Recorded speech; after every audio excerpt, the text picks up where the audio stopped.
And what's happening in San Diego? We welcome you into the midweek edition of Gwynn and Chris. Chris Ello, Tony Gwynn Jr., Matt Scraby, San Diego's #1 sports talk station, 97.3 The Fan. A full 4 hours with you today. We are the pregame show for the highly rated Scraby Chronicles that get underway at 6 o'clock.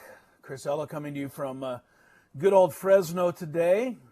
Tony and Scraby down at the Odyssey Palace Studios. How are you guys this afternoon, this fine day? I'm doing fantastic. I'm not sure about Scraby. He's kind of been on his negative kind of why you guys are saying mode this. today. I am not negative at all. I've been a little tired this week. So grouchy is what he's really meaning. It's not grouchy as much as like my filter. When I'm tired, my filter goes away. So I say things that are probably too direct. We got to change your name to Oscar. We got to change your name. I'm not to a grouch. Oscar the Grouch. Yes. Yeah, Scraby the Grouch doesn't have the same ring to it. No, it I doesn't. must say.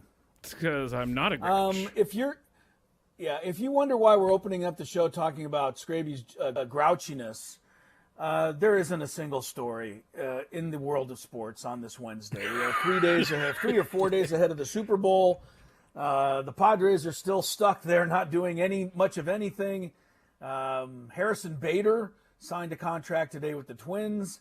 So if you were really excited about his potential coming to San Diego, you can forget about that. And it kind of seems like that's what we do on a daily basis around here, talking about the Padres guys.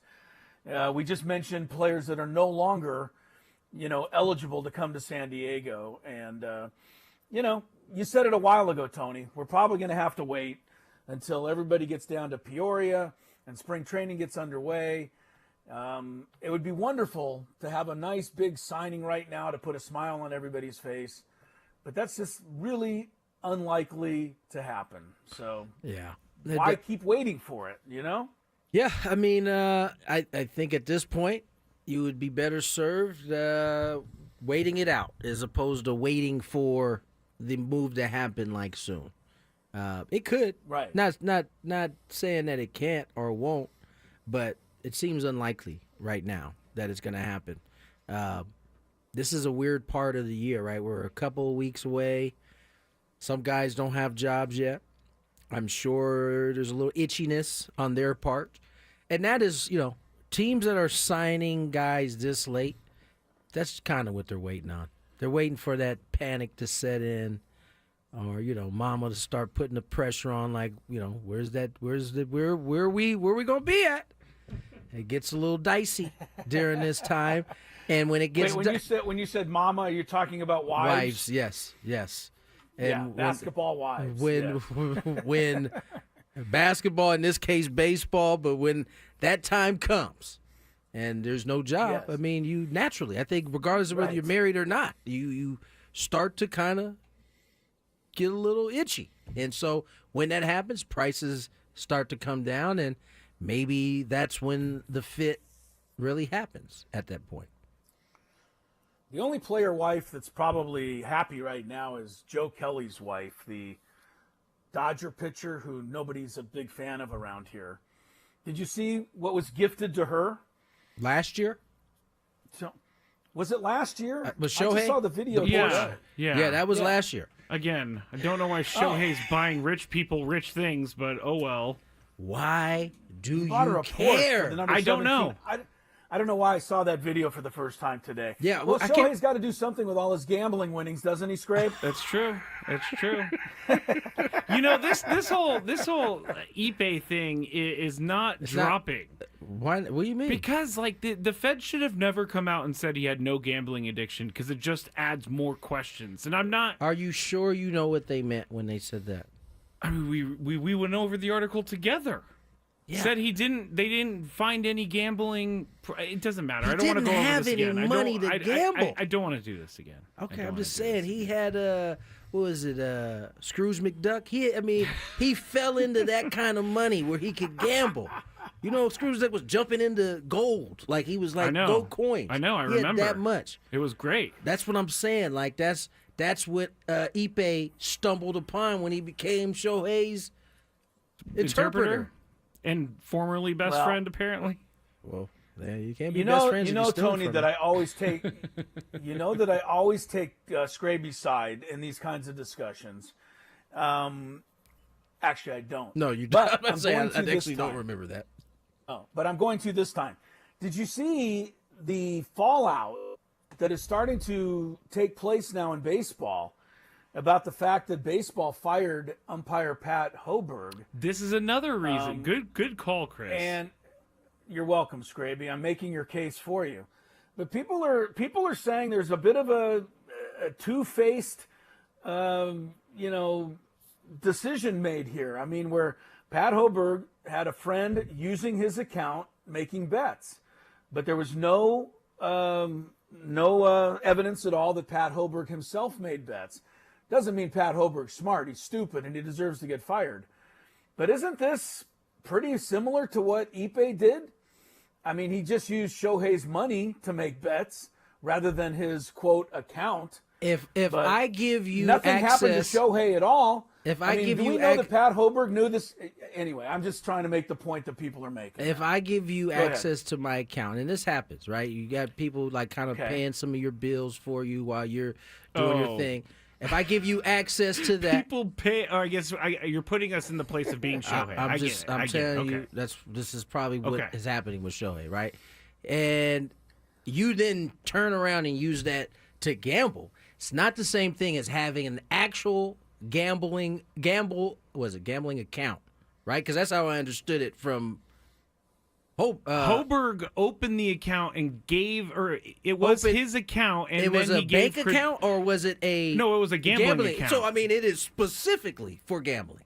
Here's AJ Przinsky. You sent us I this did see earlier, this shit. Tony, and he's talking about the Pat Hoberg thing. Bet on baseball. That's it. This is why Pete Rose can't get in the Hall of Fame. This makes sense why, because Hoberg wasn't in the World Series last year and he was rated as one of the best. It makes sense now. But my question is, why is he sharing it? Why is he sharing an account? Why would you share an account with somebody? Isn't that like the first thing you're taught? Don't share the account information. Don't share the password. Don't share anything. Why is he sharing an app and then they only won on baseball? I know that Pat Hoberg didn't bet on baseball, but I mean, if his friend messaged him on a shady app and's like, what do you think about this umpire? And he's like, oh, the umpire might not be blah, blah, blah. I mean, not saying this happened. I'm just saying, like, He's funny, by it's the a way. lot of coincidences that lined up. Thank you, AJ Przinsky. What did he prove for you? I said this 2 days ago. It was very weird that he's sharing his account information, and you guys It's said it not wasn't weird. Pat Hoberg sharing it? That is weird. That is for gambling. That account is MGM, whoever it was. It's a gambling account. And you're saying I'm saying because Ipe had access to bank accounts. Was like, yeah, that was different. That's not the same thing. I can get behind that. I know everybody wants it to be the same thing, but it's not the same thing. But AJ Przinsky's right. He's 100% right. That's why, Pat Hoberg didn't have deniability in this. I mean, you are a major league umpire, and in some ways, an umpire could have more of an effect than an actual player could, if you Yeah. think about it, right? And so, having a gambling account that you are, for whatever stupid reason, sharing it with someone else, you open yourself up to anything that's coming from Major League Baseball at that point. So does Shohei Ohtani, right, Scrape? That's right. By cavorting around with known gamblers. Tyler on the chat makes a great point. Obviously, Hoberg is not the same cash cow for Major League Baseball as Shohei Ohtani is. There's the cash cow. I will never get over. argument. This is one thing I don't think I'll ever be able to get over, and it's a me problem. And I love feeding fuel or coal into the fire. No, this is the problem. Great. The problem is, Ipe was like convicted in a week and a half when it takes years for Ipe things even like in that jail? happen. Yes, I think he's going to jail. He's doing like a what did we read yesterday? He's doing like a sentencing thing, and he's very remorseful. And the prosecutor was like, "Yeah, people get remorseful when bad things are coming their way." Yeah, he did say that. Meanwhile, in other Scraby conspiracy news, referee head executive director Scott Green is taking a lot of heat today after saying that it is insulting Yes. and preposterous to hear about conspiracy theories that somehow these officials are all cheating to help the Kansas City Chiefs win. This was a topic on the people- Scraby Show last night. I'm sure it was. I imagine it was. Now here's the complaint. It is hard to believe that these guys are all getting together and say, let's let the Chiefs win, which is what Scraby believes. But it is not preposterous for anybody to suggest that the Chiefs are getting a break when you look at the last 9 or 10 playoff games in which 66 penalties have been called against their opponents and 36 for the Chiefs, and 11 unsportsmanlike conduct penalties on their opponents and 1 on the Chiefs.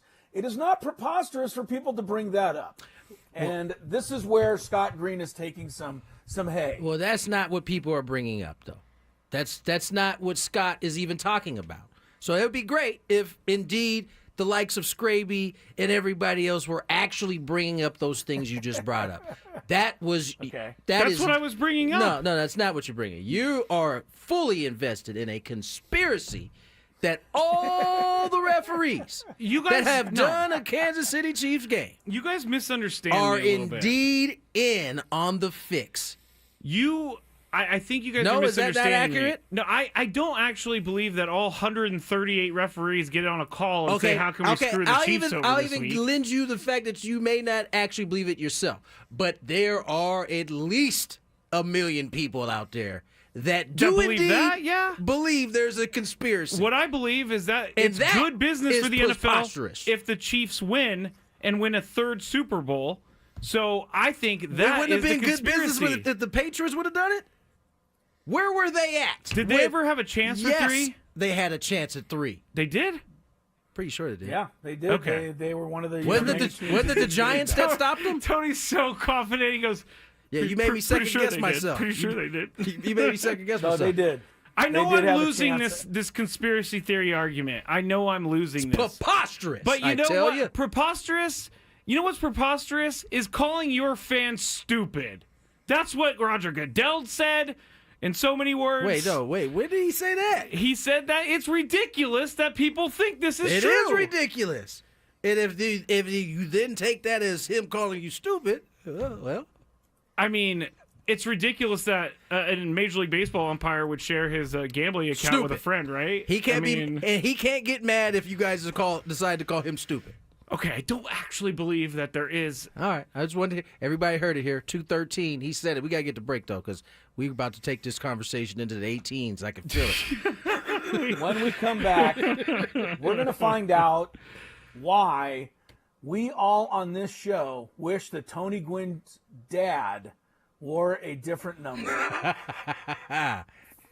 We'll explain it to you with some really good news about the Gwynn and Chris show when we continue on 97.3 The Fan. We want to treat you to a night in our company suite with 20 tickets for you and your friends. No way! Are you?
Than you spend on Bella's Dog Walker and Glam Squad every week.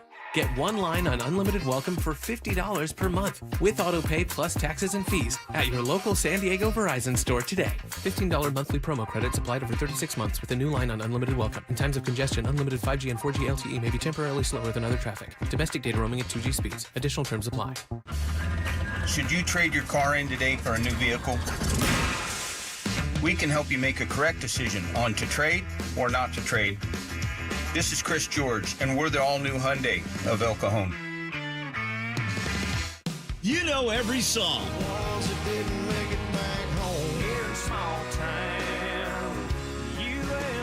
No.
On the clock. 19 has been the number of choice today. Not sure many of you know this, but Senior wore 19 as a Padre. Yes, he did. Yes. And and based on today's developments, we're starting to question whether or not that was a good thing for us. Chris teased it a little bit before we went to break. Actually, Chris, I'll let you go ahead and go ahead and bring this home. Well, I just want to, I think we should, okay, thanks, Tony. I think we should start by obviously thanking our listeners out there because they make it all possible, and everybody who kind of invites us into their life on afternoons. We're happy and we love to do the show. But we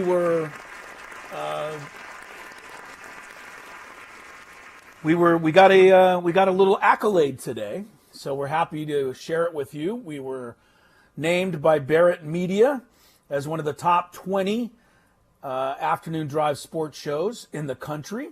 Major market. So a major market show, and as Scraby pointed out, we're the only one on the list that only has one professional team in our city. Yeah. So I think it's it was a really nice honor. We appreciate it. Shout out to our listeners. Yeah, and again, thanks to everybody out there who helped it happen. But here's the thing. That's the second year in a row that we have been in the top 20. And again, we're really excited by this. But it's also the second year in a row we've been ranked 19th. And I'm starting to think, Tony, that they're ranking us 19th just because they think it's a nice coincidence to go along with the number your dad made famous. So I brought up the idea that maybe it would have been better if your dad wore number 8 or number 7, and then we could be a little higher in the rankings. Yeah. He only wore 19, unfortunately. Or he could have chose the 1 out of the 1 and the 9. They could have done that. Yeah. They could have just took half the number, right? Split it off. Yeah. We would take a 9 or 1 at that point. Yes, I would have taken a 9 Tony, or 1. But Tony Gwynn Jr. wants the voters at Barrett Media to know that he himself wore number 18. So maybe next year we can at least move up one spot in the rankings. Yeah, don't feel and we would be proud to do that. Don't feel obligated to tie the Gwynn and Chris show to the number 19. Like, feel free. That's right. If you want us to get up above that, feel free to allow those numbers. We're not tied to the number 19. Means a lot to us, but not tied. There to are it. certain numbers that just come up on the show, and there's only one actually. 19 comes up on the show comes up on all the the show time for some often, reason, and it's not necessarily us talking about my pops either. So yeah, it's weird. Shout out to our listeners. You guys make this thing go every single day. So without you, we're not having this conversation. They wrote a little blurb. I don't know if you guys read the blurb. I didn't get to read the little blurb. I didn't read the blurb. Oh yeah. Blurb said that credit especially to Gwynn and to Chris. Oh. They reached the number 19 ranking, even though they have to drag around the baggage. That is this crazy. is what's going on. The third wheel that is flat, we have to drag with us. I am not going to say that the first thing that I thought about when we were going to talk about this was, my picture should have been in front of your guys' picture. But anyway. First of all, let me tell you guys, we came in there feeling pretty good about it. And what does Scraby say? Oh, it's not real anyway. But he tries to knock the ranking. Sully. Unbelievable. Unbelievable. I don't like praise. I don't. You clearly don't. I hate it for some reason. You didn't get any because it said the Gwynn and Chris show. I know. So don't worry about it. So I don't like praise on one hand, and then I don't like being mentioned on the other. He said you didn't get any, so why are you mad? See, Adam tweeted out, congratulations to Tony and Chris and Scraby. And then when the Barrett Media guys were like, who's this Scraby guy? Why are they congratulating him? We've heard of Mar Scraby, but not Matt Scraby. Yeah, Mar is something else. He's getting quoted in SI and all kinds of things. I know. Thanks to all the listeners that are saying, did the Scraby's Chronicles make a list? No, they don't have late night. By the way, have a ranking by the way, this shows. was just afternoon drive shows. This wasn't morning or midday. No. This was just afternoon drive shows. I will say though, I think but our morning indeed, show there are a lot of got gypped. No, I'm just saying there's a lot of cities out there and a lot of places that have shows, and a lot of cities have multiple afternoon sports talk shows. So it is really quite an honor to be mentioned on the list. I do think the morning show was gypped because they would also be the only. Anybody working in San Diego is going to be with just one professional sports team. They do great work for having one sports team. They should have been in the top 20. In other news, today is a day that we could use more than one pro sports team, I must say. Yeah, no, there's no doubt. There's no doubt because our sports team right now is not currently providing us with very much news, and that's fine. We will get to that point at some time.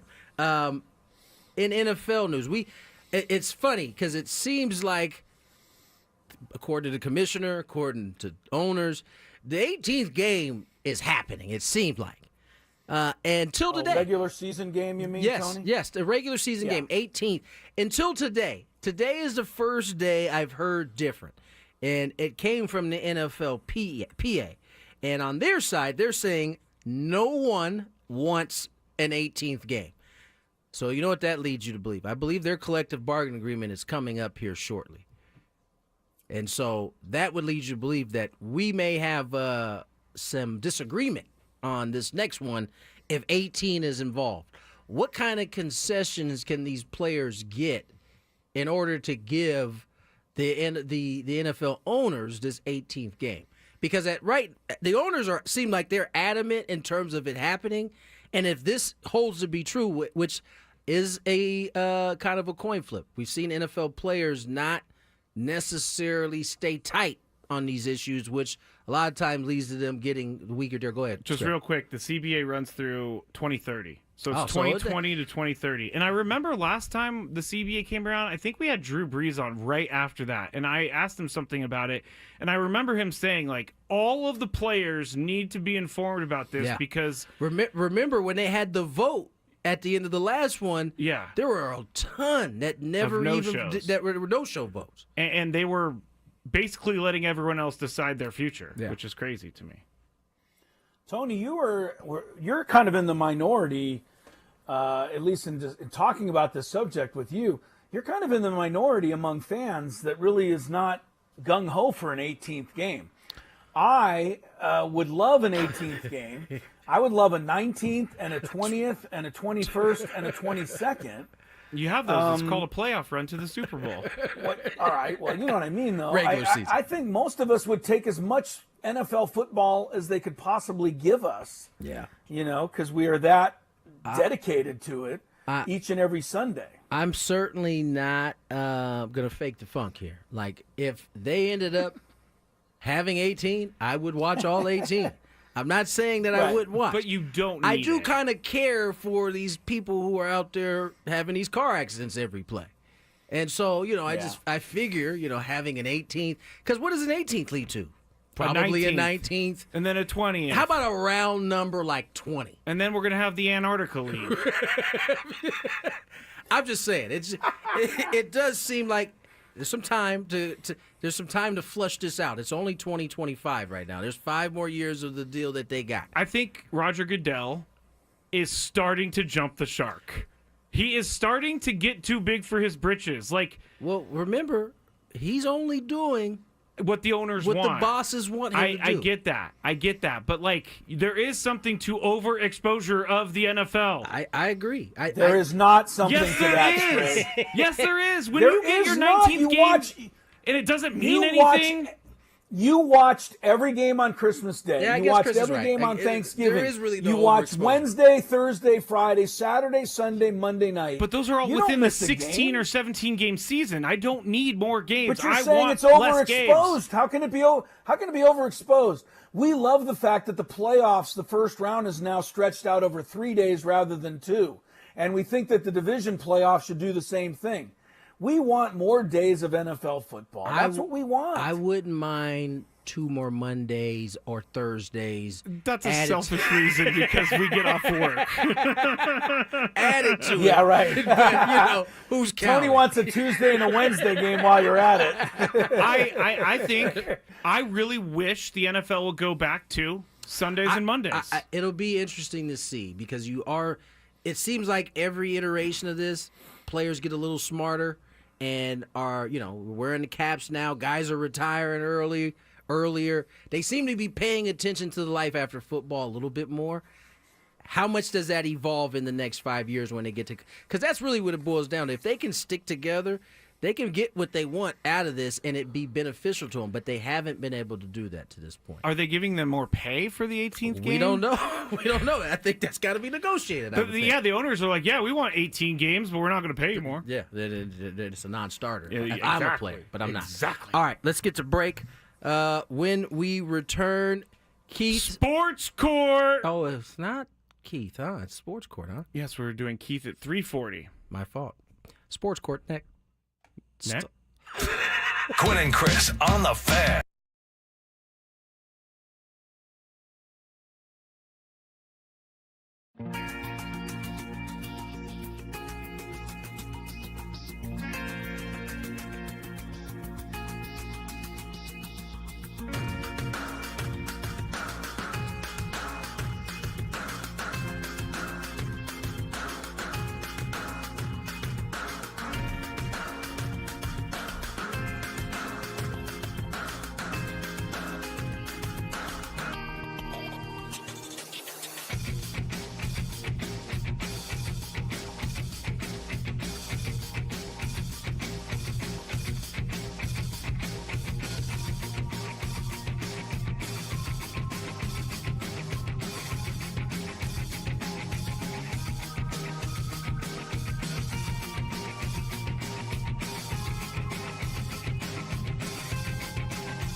don't know how you cats with long hair do it. Like, having hair on the back of my neck would drive me nuts. This wig drives me nuts. That being said, having some technical difficulties with... I think he might be there. Chris? No, I'm back. He's Okay, back. he's back. He's Yeah, back. I'm back. Yeah, I was caught in the chambers for just a minute. I could not find my wig. Chambers. And as a result, I'm going to have to go wigless. But I agree with you on that point that you were just making, Tony. I don't think it should just be smoothed over.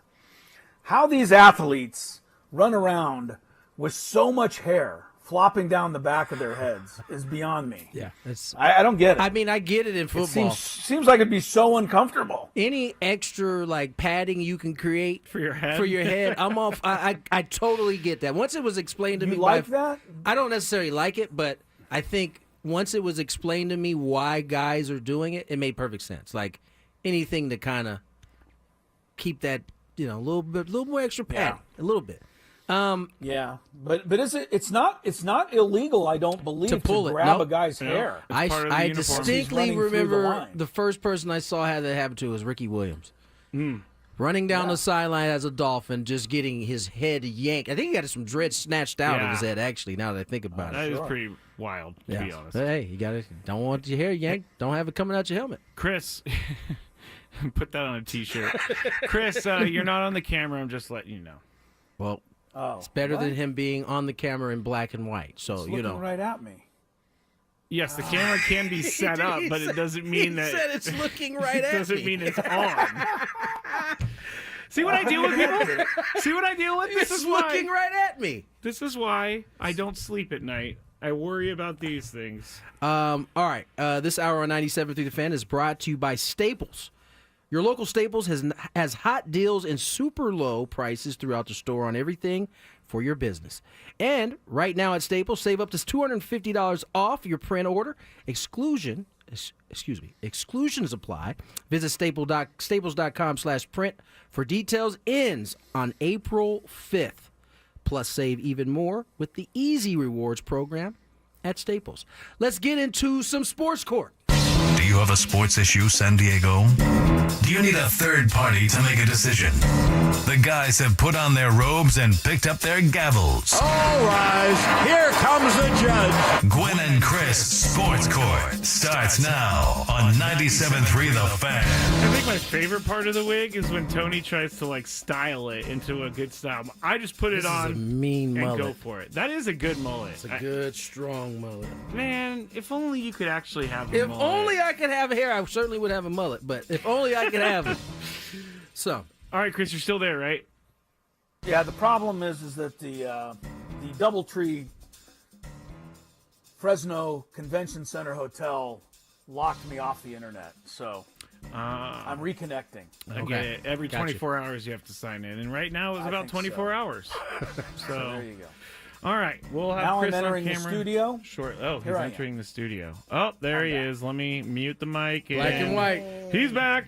No, it's not black and white. Again, once again, for a guy that doesn't know how to work anything, Tony, I fixed it all pretty nicely. You do a good job, man. Don't let these people tell you anything different. Appreciate it. I expect more, but that's besides the point. No, I gotta say the tech has been okay lately. The tech has been okay. Yes. All right, guys, we got some really interesting sports courts today, and I got these all from Reddit, and I had to rewrite some of them, but we haven't waded into some of these waters yet. So here's the first one, and they're kind of long, so stay with me here. I have a small issue with my son. Maybe a small issue is not an accurate description. My son is a junior at his high school, and he does have a chance to play college basketball. I don't think we're talking Duke or a program like that, but he probably could play at a mid-major school. Here's the thing. People keep telling him he's going to make a lot of money with the NIL. I know for a fact that NIL helps athletes, but only the best of the best get millions of dollars. He thinks this is his payday. In fact, he is not thinking about life after basketball. He's thinking he's going to make enough money to take his 20s off and then start his career. I think this is a terrible decision, but he is not listening. I want to tell him the truth. He might make a little money, but he's not going to be playing in the NBA, and he needs to play basketball, but focus on life after basketball. My ex-wife is telling him to chase his dreams, and there's nothing wrong with him having this plan. I don't want this to become a big deal because my ex-wife and I are in a good place, but I think he needs to know the truth. Chris, what do I do? Tell him the truth and then get out of the way. Simple. I mean, a lot of times people have to fail before they figure out how things work. And as long as you tell them your feelings and what you feel is the truth, and I think what you're saying makes sense, but that's it. That's all you can do. I mean, next case. Oh, wow, that was that easy. Big facts. Really? Yes, absolutely. Tell him the truth. And listen, at 16, living under my roof still, and I'm still paying the bills as dad, what I say is going to go on this one. And so, in this case, he's thinking that NIL is going to be his payday. Like, you have to tell him the truth. You can't afford not to. Because he may very well end up finding out the hard way anyway, but at least he'll be prepared with the truth as opposed to kind of making up this fantasy world that he's about to get millions of dollars to go play at a mid-major. I think, not that you guys. And by the asking. way, I don't think stepmom or I don't think ex-wife is wrong either. Like, you can chase your dream, but also be told the truth so you can kind of balance where that dream is going. Chris said it.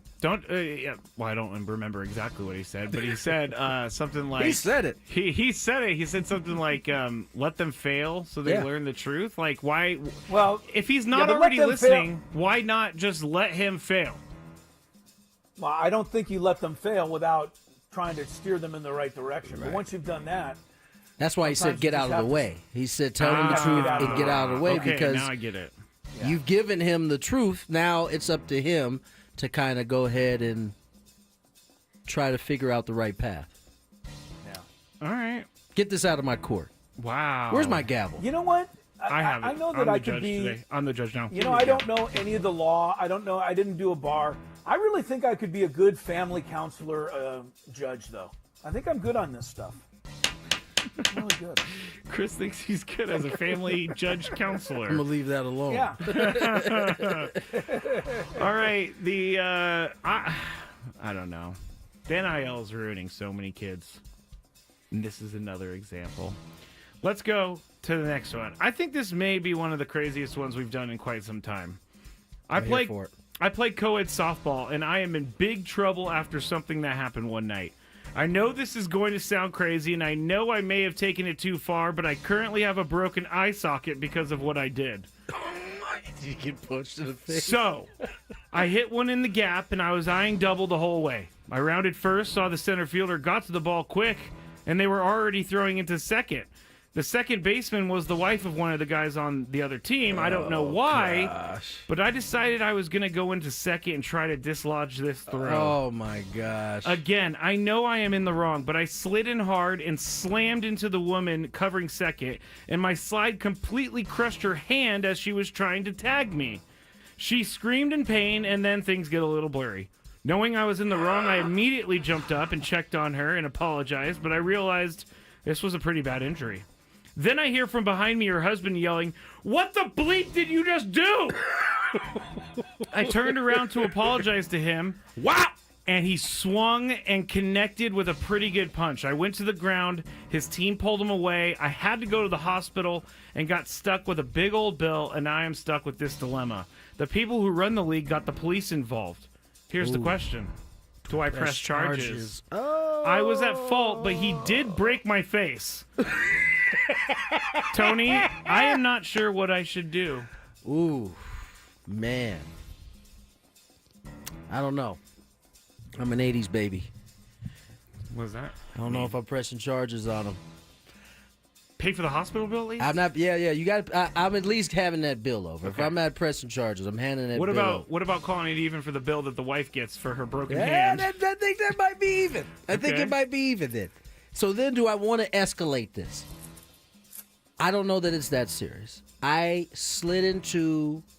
I'm saying putting myself in my man's shoes. I knew I was going in hard, and I knew that. Given that we're playing co-ed soccer, probably not the place I should be. Or what did I say? Soccer. Sorry, it's on my mind. Co-ed softball. I know I probably shouldn't be going in hard with a young lady there. Gotta get that double, though. Do I, though? Do I really need the double? Yeah. I paid for that double with a broken eye socket. Yes, that's true. Man. I mean, as an honorable judge, I knew this one was going to be tough. this is hard. This is really hard. I'm going to say we call it even. Okay. I broke your wife's hand. You broke my eye socket. Even exchange there. I don't want to see anybody go to jail. Okay. I think that's a very fair. That's where I'm going. Very fair decision. Chris, does this person press charges in your mind? This person would not even get into my courtroom. Really? See, he plays softball, so he knows how this is I supposed play to go. co-ed softball, and I play against people that are idiots like this guy. And don't tell me you're not an idiot, because anybody who is not an idiot wouldn't even remotely think about running over a woman player to try to get a double. And It's not even never a mind run the fact either, that by the you way. almost caught yourself or you didn't think maybe you should or maybe. No, the fact is you did it. The fact that you got punched in the eye is your punishment for being such a dummy. Out you go. This is an easy one, guys. This is not one I'm going to even Really? think about in my courtroom. This No, is- I this- can't stand people like this. You know that we play against people in co-ed softball. All they do when they come to bat is try to hit a line drive at the girls in the field. Like, really? If that's all you can do? Please. Please. I think out that of my might be my courtroom, new favorite quickly. thing Chris does all the time. Please? Please. Greg says, take your beating like a man. Yeah, man. No kidding. This is No kidding. This is real justice right here. I say no Yes. charges pressed, but whoever has the more expensive bill has to pay for it. Like, No, they if don't. my eye socket costs No, more in her they hand, don't. you're going to have to pay the rest of my bill. We'll call it even. I'm not going to pay it. Listen. You know what? I'm not going to pay it. Let's go to Chris Ello's courtroom and decide it. I would never take my case to Chris Ellis' courtroom. Yeah, because you know it's real justice is coming your way, buddy. I think I've told this story before, but I played co-ed flag football one time, and one of the guys on our team was really serious about it, and he was playing safety, and a girl was going over the middle, and he just ball hawked her and just leveled her. Like, I'm talking about, like, it made me stop in my tracks. And then the guy's girlfriend or boyfriend or whatever, or the girl's boyfriend, comes running over, no punches thrown, but it got very serious very quick. Hey, he He got kicked out of the league for that hit. He should there have you been. go. He There should you have go. been. He should have been, because that's crazy. This guy should be kicked out of the league, at least suspended for a few games. He didn't run her over, be Chris. He serious. just tried to slide in second and dislodge the throw, according if to him. you are sliding into a base trying to dislodge something, you might as well be trying to take somebody Who out. is this? Ty Cobb with his sharpened Just spikes? saying. Okay. Here's the final story of the day. Or sports quarter of the day. My kid is a jerk. I don't know how he got this way, but lately it's been showing itself a lot lately. This is the second week in a row where a parent has called his kid. Well, it's the first time that Scraby's dad is written Oh, in. wow. Chris may My not, kid is a jerk. Chris he may not be too starts off. far off on this one, honestly. I don't know how he got this way, but lately it's been showing itself a lot lately. It's too many latelys in the sentence, sir. Mostly during sports, and his sport is football. He loves to taunt the opponent. I think a quick celebration is fine, but my 15-year-old son stands over people if he causes them to fall. If he makes a tackle, he gets up and does the chest-pounding thing like he's in the NFL. I've tried talking to him, but it seems to be getting worse the older he gets. I actually really hope one of these days someone decks him on the field and puts him in his place. Tony, part of me wants to scream at him, and part of me wants to let him be him. Do I let him be him? Or actually, it's Chris first on this one. Do I let him be him, Chris? This is similar to the first one, honestly. I think you sit down, you tell them that there's a certain way you should probably act out on a football field, and then let them figure out their mistakes for themselves. Because somebody's going to, run him over at some point. I'd also like to see the officials out there. Is this his high school football you're talking about? He's 15, Freshman, so yeah. Unless he's playing varsity. Yeah, I'd like to see the officials jump in and start throwing some flags. That could help curb some of this behavior. People don't like officials. People don't like referees. People think they get involved in the game too much. But there's a lot of things that officials can teach as they're doing their job. And poor behavior is one of them. And a lot of people get tired of having 15-yard penalties or technical fouls called against them. And they tend to behave themselves and understand that there's a different way to do things. So I think there's a couple ways this can improve. Tony, do you let him be him? Yeah, because especially in a game of football, someone's going to get him.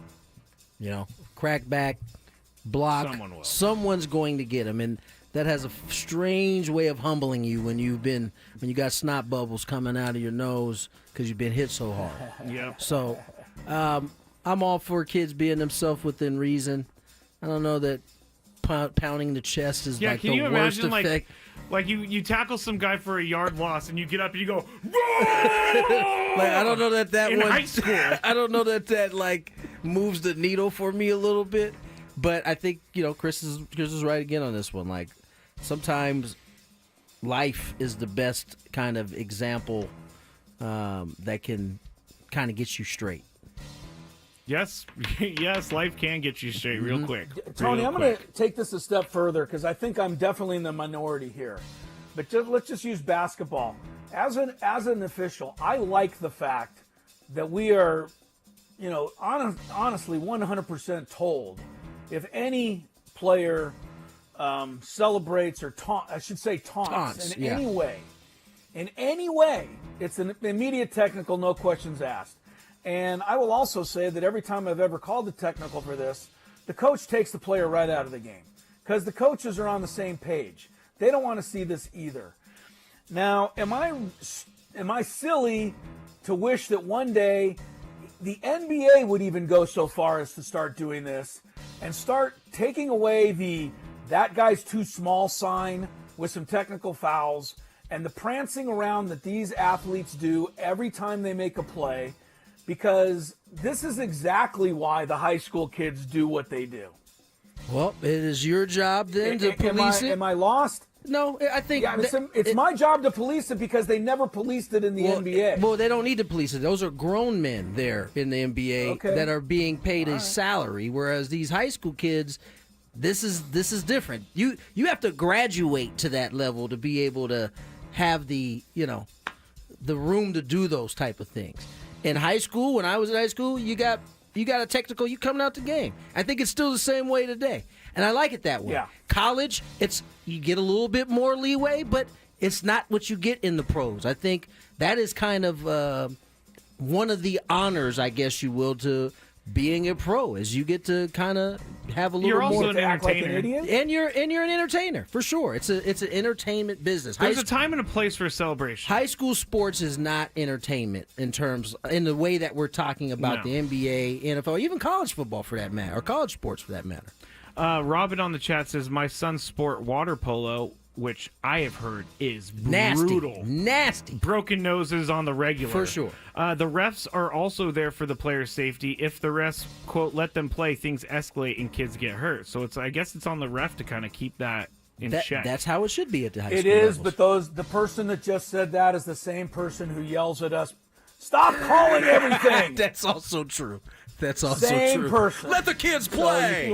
Let them play. Yeah. Jason What are you says, doing? who slides into a bag in co-ed? That's what I'm saying. If I Thank can't you. wearing pants? If I can't make it standing up, I'm giving myself up.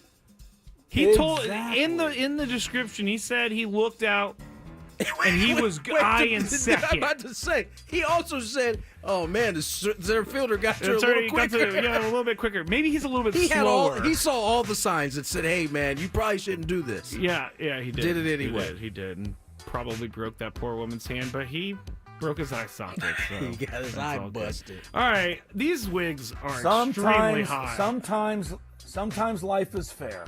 Indeed. Okay. Is it me? I think we got No, a break. We got the sports gambit. Daily Gambit, a.k.a. Yeah, that too. Oh, the Sports Gambit coming up next year on 97.3 The Fan.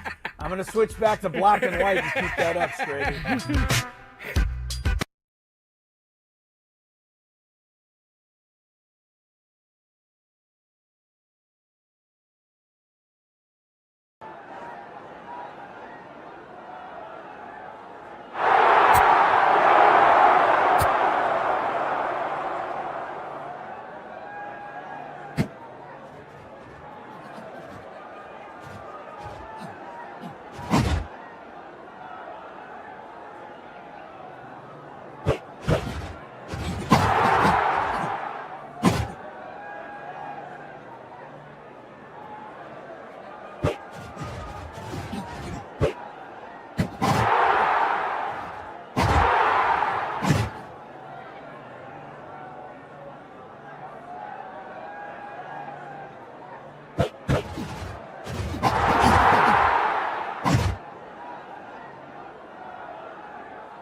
to Gwynn and Chris.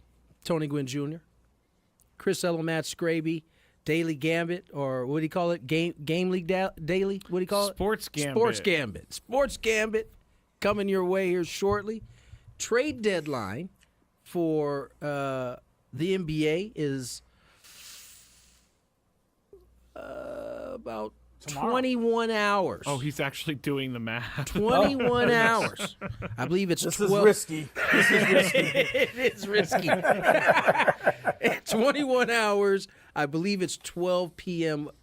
Pacific time when the deadline is tomorrow. Right now, they're currently on the TV. They're talking about Suns willing to listen to offer and Kevin Durant. You get a chance to hear from Keith Smith from Spot Track talking some NBA later on in this hour. He will cover that trade and his thoughts on it. Chris, You know what else is tomorrow, Tony? What else is tomorrow? tomorrow? Tomorrow night is the NFL Honors Show, which means that they will announce the National Football League's most valuable player tomorrow night. Who you think is going to be?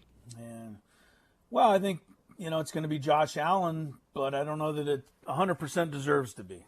Oh, you think? I think it'll be I Josh think they're Allen going to vote too. for Josh Allen. Okay. What about Is you? this a Lifetime Achievement Award for Josh Allen? Because the more I think about it, the more I think that Lamar Jackson deserves it. Yeah.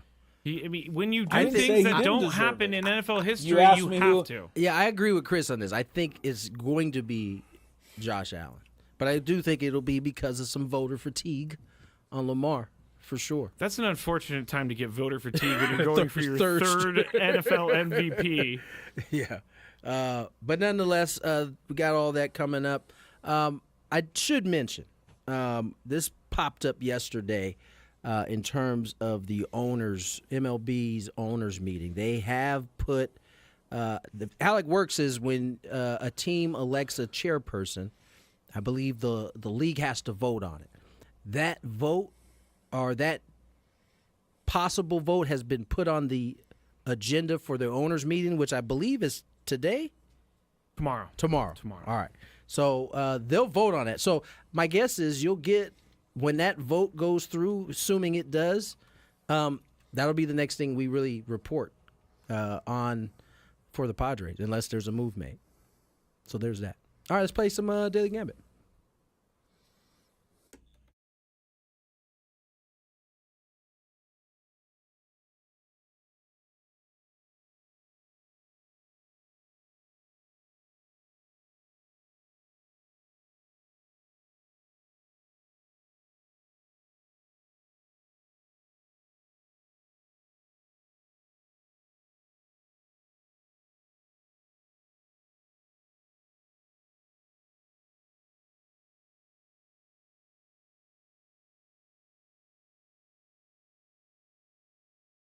Daily Gambit is our daily sports betting segment here on Gwynn and Chris. Please, everybody, gamble responsibly. Just real quick, back to that Padres thing.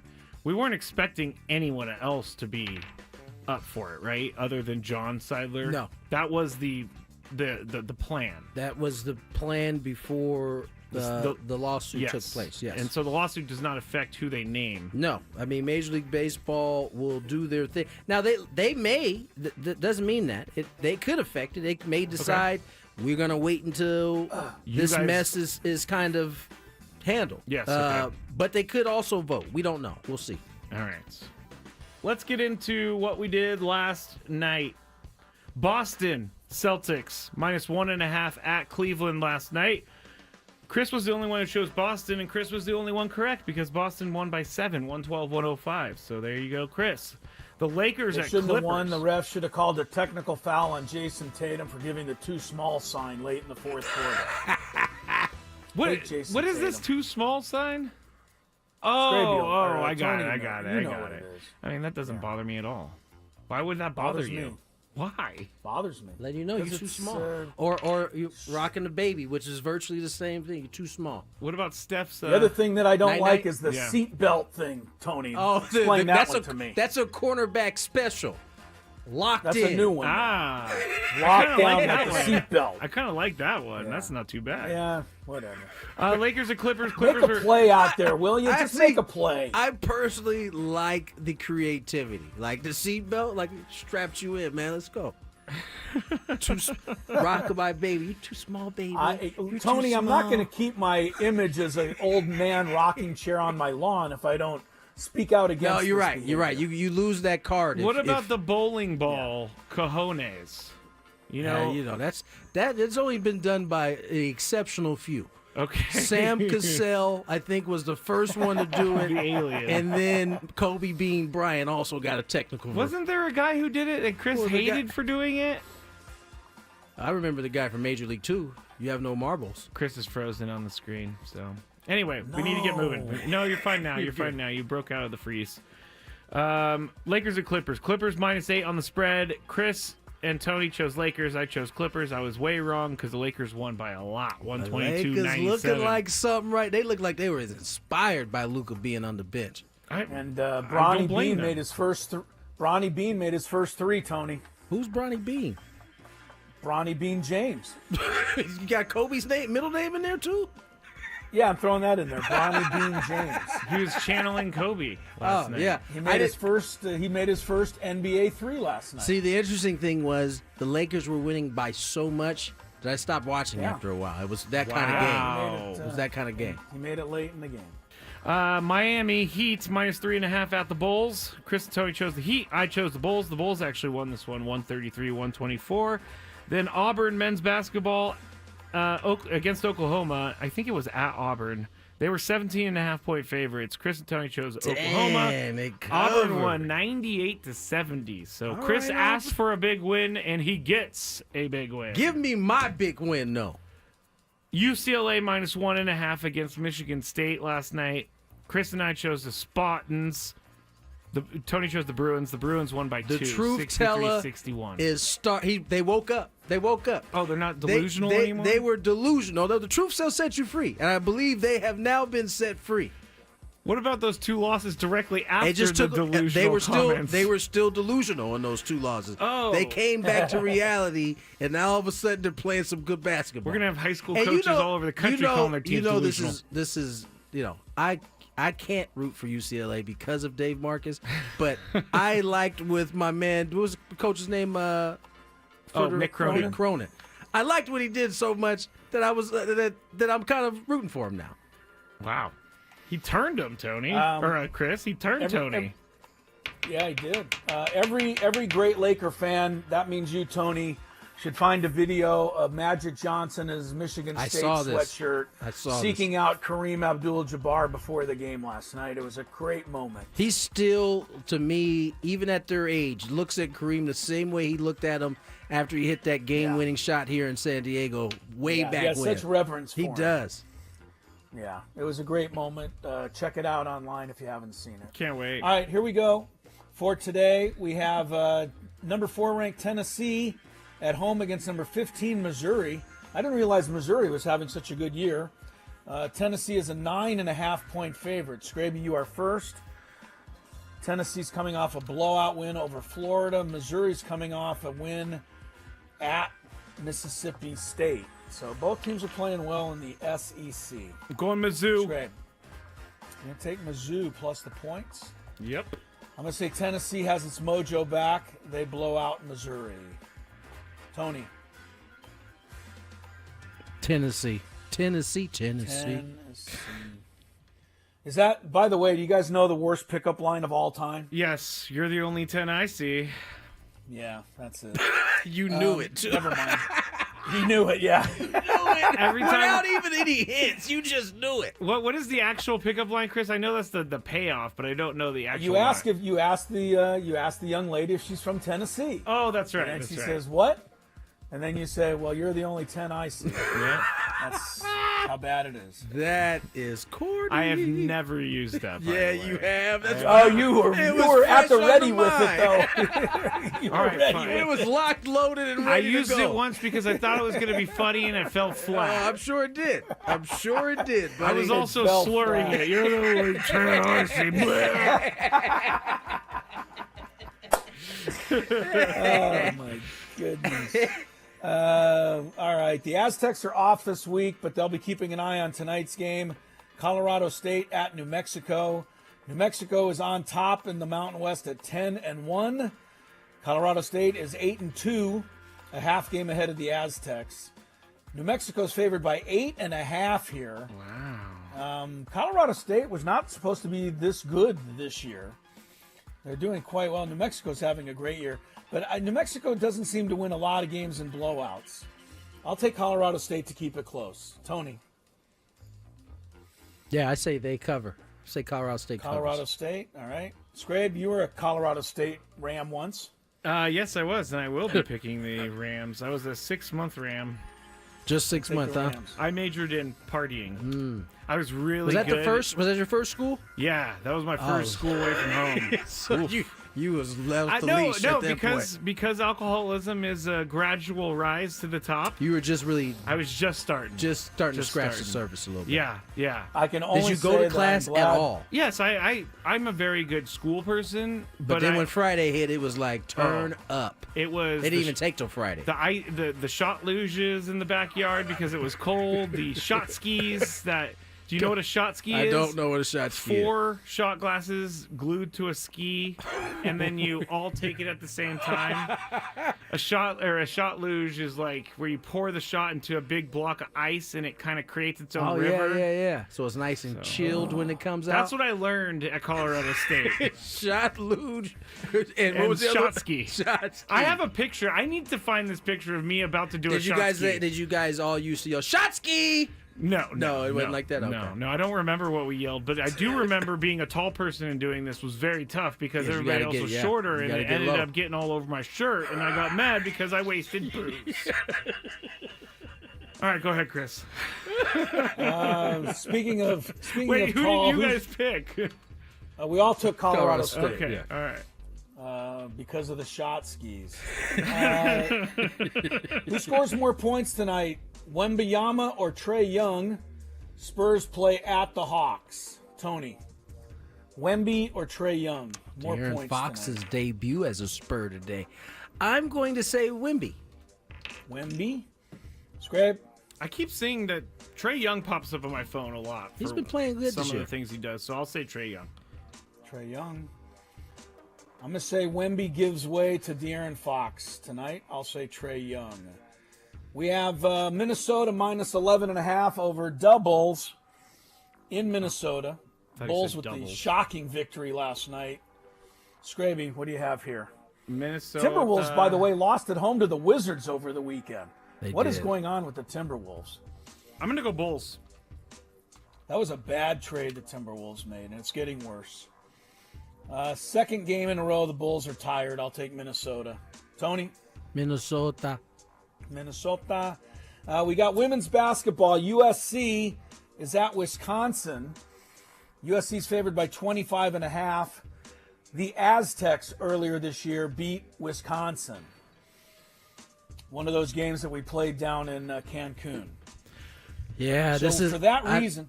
I don't. Go ahead. This doesn't bode well for Wisconsin. USC coming off a loss.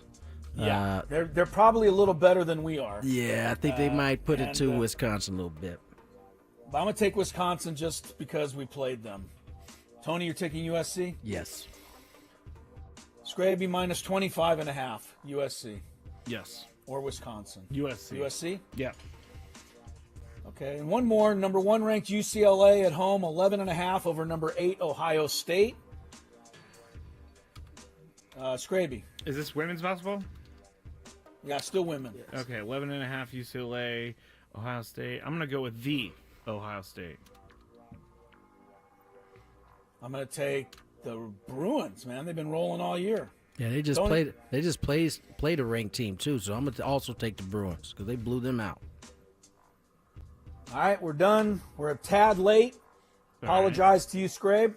It's okay. Do some traffic, and we'll get back on track here next on Gwynn and Chris. From the 855 Get Ross Traffic Center, protecting San Diego after accidents or injury, here's Kelly Danek. Starting off with several problems in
Hi, welcome back. Gwynn and Chris. 3:24 is the time.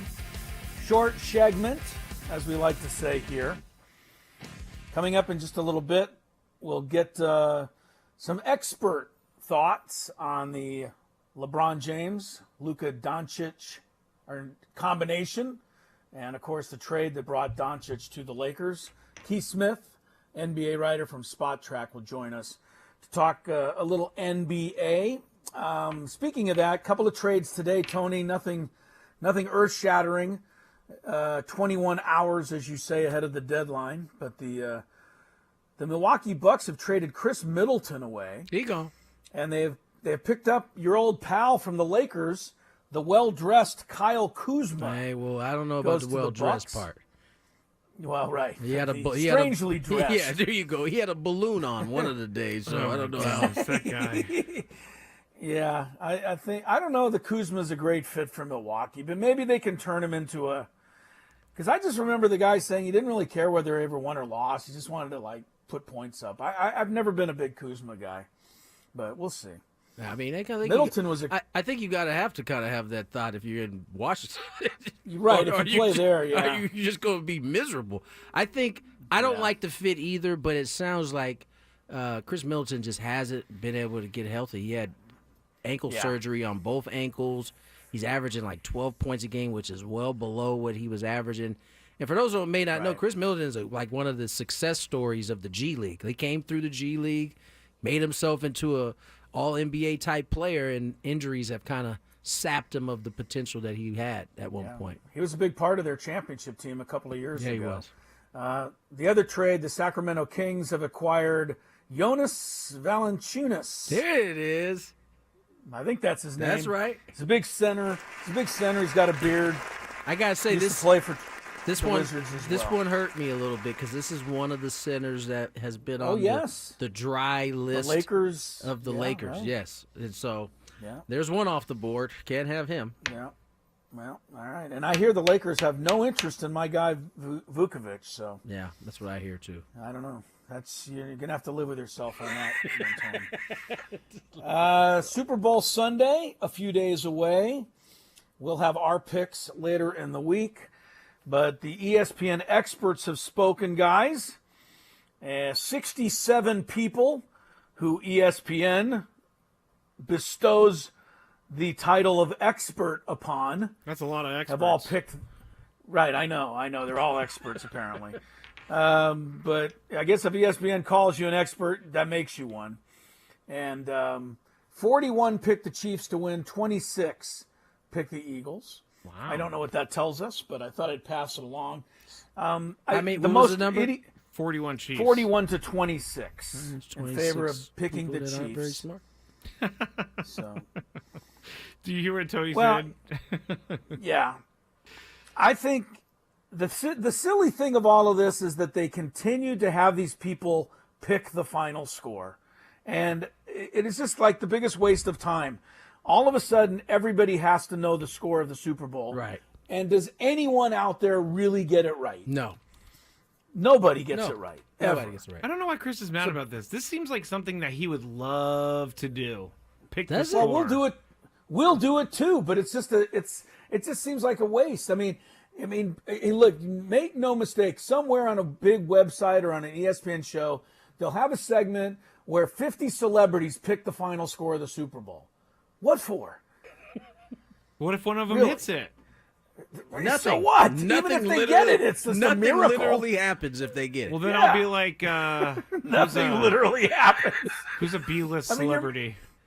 You're making it seem like, well, if they get it right, then that means they must be able to really see the future, right? They are celebrities. True Nostradamus right there. Yeah. I thought one of the most interesting picks of this game was made by expert commentator Joe Buck. Oh. Who has picked the Eagles to win. Are they not doing a game? No. Oh, okay. There you go. Oh, he's not doing the game. Okay, never mind. I was about to I was say, just gonna say, you can't do that. Why? Right, okay. They that's usually right. stay, it's Kirk Herbstreit when they do college football. Yeah. He doesn't pick. He doesn't even really comment on the game that he's actually broadcasting. You don't want to do that. Yeah, because the people already hate you enough and think you're announcing for one side or the other, so you don't want to make a pick on For the sure. game. Can you imagine if, I guess, who does the Who is doing it this who does the week? baseball games? Who does a national baseball game? Oh For yeah, ESPN? Joe Davis. Yeah, can you Joe imagine Davis. if Joe Davis picked a Padre-Dodger game before he did it? Well, he did Yeah, by he's the a- way he Oh, announced it. He stop did it. by the way he Okay. announced Knock it. it off. When the Dodgers did something, he was like, "Oh yeah, Dodgers!" When the Padres did something, he was like, "Yeah." You know what's Padres hit a funny, home Scraby, is I run. was kind of even looking for that, and it just couldn't be further from the truth. Joe Davis did a great job. He's a pro. He just didn't announce what we wanted him to, which was a Padre victory. Way Because, to, way to because toe the the game line, did Chris. not the game did not allow him to announce That's what right. we wanted him to. Way That's to toe right. the line, Chris. Now, I will give you this, Scraby. If Don't you give really him want to nothing. get, I'm gonna give him this. If you really want to get angry out there, find the tweet that I saw today of Ken Rosenthal explaining what's wrong with the Padres organization I now. purposely did not cite that because Has anybody I, seen this yet? I know it's oh gonna my piss some goodness. people off, boy. Oh my God! We already hate you, Ken. Admittedly, you did not, I don't. I can't know. believe you didn't see. I fully expected it to be in the rundown when I got here today. I stay away from Ken Rosenthal these days. Yeah, well, this would have been. He tweeted this something. this would be great for the Scraby Chronicles for sure. Yeah, You you're, guys you're have not a going to like field this, day. Scraby. Yeah, oh yeah, the ownership situation's a mess, and they don't know what they're doing, and who knows, and I you don't even said- think they know what they want to do. You and- said your subject matter was petering out yesterday. You have no petering with this one. No back. petering. yeah, you bring that tweet up, Scraby, you'll be talking for 2 hours straight. I don't see this tweet, but I'll keep looking. Keep looking. I don't know when he All right, sent we'll it. take a break. Come back. We got Keith Smith talking NBA next on Gwynn and Chris. On Thursday's show, Braden will give us a scouting report on the Eagles, plus Kendra Dalkey from the Mojo.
here and Matt Scravy. Chris Ello, gone for the rest of the show.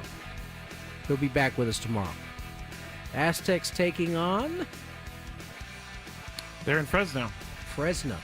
Lovely Fresno. I really love that the airport code is FAT. Is that the airport code? FAT is their airport code. I think Fresno area I don't know, but it's called like Fresno Yosemite, but Yosemite's kind of far, so it's very misleading. It's like the airport in Oakland. Do you know what they call themselves now? What do they call themselves now? It's you don't know either. No, apparently. I do. It's because the San Francisco airport doesn't like it. They're called like the San Francisco Bay Oakland Airport, so that people get confused. They tried to do the Angels thing there, Los Angeles at Anaheim. Yes, the Oakland Airport, and I think the San Francisco Airport like cease and desisted them, but they can still use that name because they're just talking about the actual bay. Right. I hear no lies. I mean, people. You've been to the Oakland Airport? Of course. It's a nice airport. It's not It bad. is.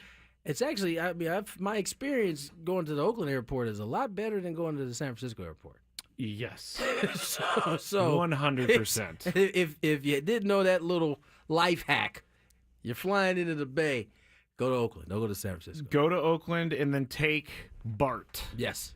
Because they have a BART that goes all the way to the Oakland airport now. But it's called San Francisco Bay Oakland International Airport, which is hilarious. Like, you're stealing our name. They're like, oh, all the customers think you're San Francisco. And by the way, getting from San Francisco airport to the city is brutal.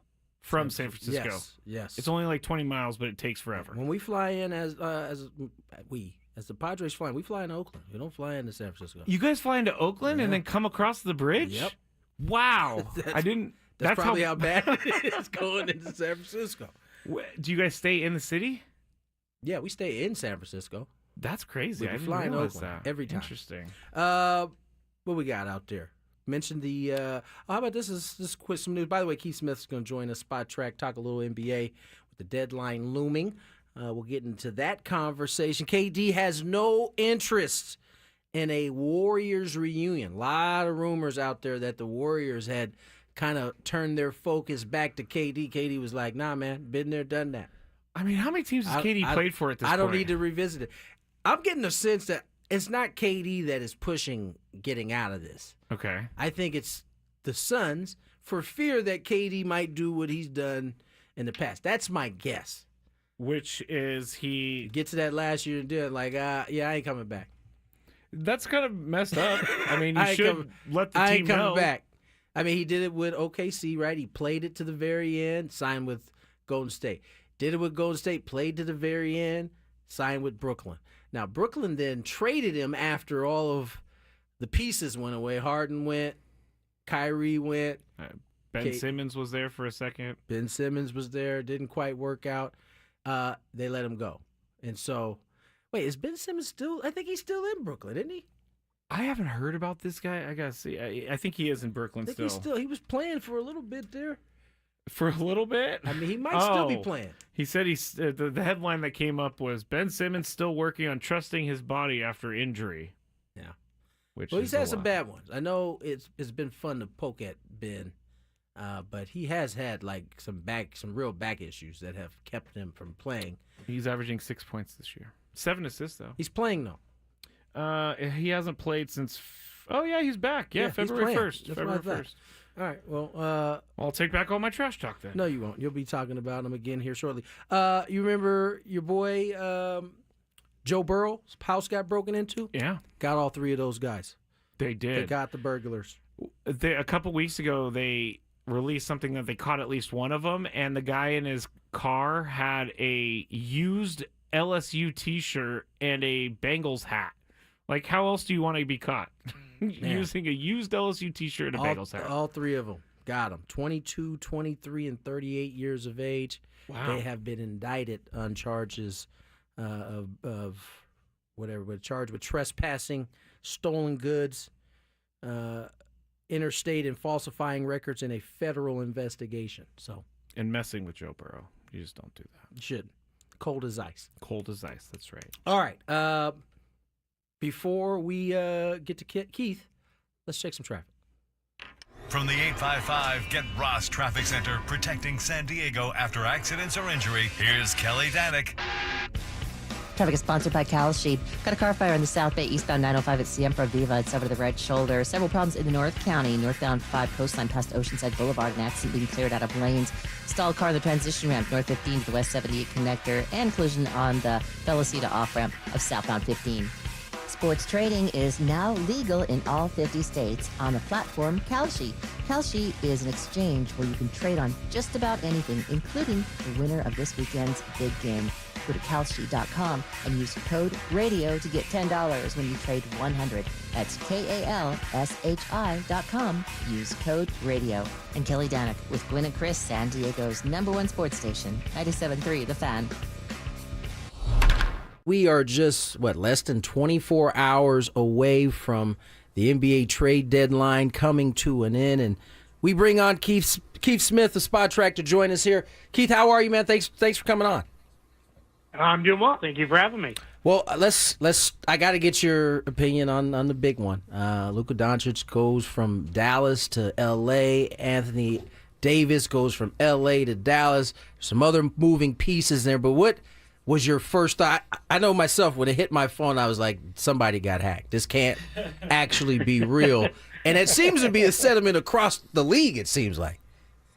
Yep, you're 100% spot on with my reaction as well. I had actually literally just kind of wrapped up for the night. I was laying down. I was playing one of those stupid mobile games to kind of wind down. And then all of a sudden I look up and I'm like, whoa, wait, is this real? And then I'm looking, and it was when I started seeing the other ESPN personalities sharing, and then you had other reporters, and I was like, all right, this is real. It's time to get back to work. I mean, what was your first thought about the trade in itself? I mean, it's not often a guy that is 25 years of age, that has accomplished what Luka has accomplished to this point, get traded at all. Especially for another guy who's a first-team All-NBA type guy. What was your first thoughts? Yeah, you're spot on with that. It was, what is happening here? What is going on? And my first thing was, well, we're going to find out that Luka Doncic told the Mavericks he was done with them, because that would have been the only thing that made sense to trade him. And now, as we're a few days removed from this, we're finding out that Dallas loves Anthony Davis. They believe Anthony Davis is the guy for them moving forward. They think that he's going to be everything that they need him to be as they kind of go forward, and they're excited to have him as they build the next iteration of their team. I apologize, I have the hiccups. No worries. But they're in a spot where they are very much making it clear, this is what we wanted to do, and I think it's a complete misevaluation. I don't think he's anywhere near the level of player that Luka Doncic is, despite being a great player. But that's where Dallas is at, and that's why now Luka's a Laker. Keith, let's take it from the Lakers' perspective here. I mean, my after the surprise and winding down, my first thought after that was that this is the first step to life without LeBron James. And I don't necessarily think it meant, we're showing LeBron the door, but we have to have ourselves in place a generational player in this organization after LeBron leaves. And the Lakers always seem to have one of these guys. They have for as long as I can remember. So do you think that that's what interested them? Because on the surface, unless they're able to make another trade or two here in the next couple days and get some help in the front court, I don't see how they can win anything the way they're currently constructed. Yeah, so to the first part of that, this is 100% what this is. This is setting up for a post-LeBron Lakers. They wanted to have that super-duper star in place that can be the guy they're going to orbit everything around now moving forward, and that's Luka. That's, he is that level of guy. He's the kind of guy that they can pitch, hey, come to L.A. and come play with him, and they're going to do, everything that they can. Now, when that post-LeBron future starts, is that going to be, in the next year or two? We'll see. There, him himself, he said, yeah, this thing's close to wrapping up, but what does that mean? That's only something really LeBron knows. As far as the other part, yeah, they're not contenders. right now. They don't have enough in the front court. They're going to be a tough out come the playoffs, assuming Luka is healthy and LeBron is healthy, because those two guys are that good. It'll probably be a little bumpy initially as they figure out how to play with each other and play off each other, but eventually, they'll get that sorted. They're going to be tough, but they're just, they're moves away from being true title contenders. I don't know that much changes for them this year as far as their ultimate fate goes. Keith Smith, Spot Track, joins us here on Gwynn and Chris. And Keith, this is such a fascinating trade because it has so many different kind of angles off of it. One of the angles that's probably being talked about less is the fact that Luka Doncic is going to lose out on $117 million. He can no longer sign for the super max. I mean, we were kind of kicking this around before. Is this maybe a strategy, even though it may not be Dallas's strategy overall, but could teams look to do this down the line if they aren't quite sure about a guy? Yeah, I mean, I think what you're seeing now in this new kind of world with teams, setting things up under the aprons and trying to avoid getting stuck and that sort of stuff. I think you're in a spot where you're seeing is if you're not 100% sold by the time you get to that so-called super max, that 35% max, you can't give it to a guy because then you run the risk of getting stuck with that player, and that's going to be tough. No, all that said, I mean, it's Luka Doncic. Like, I'll avoid the expletive that I like to add in there usually.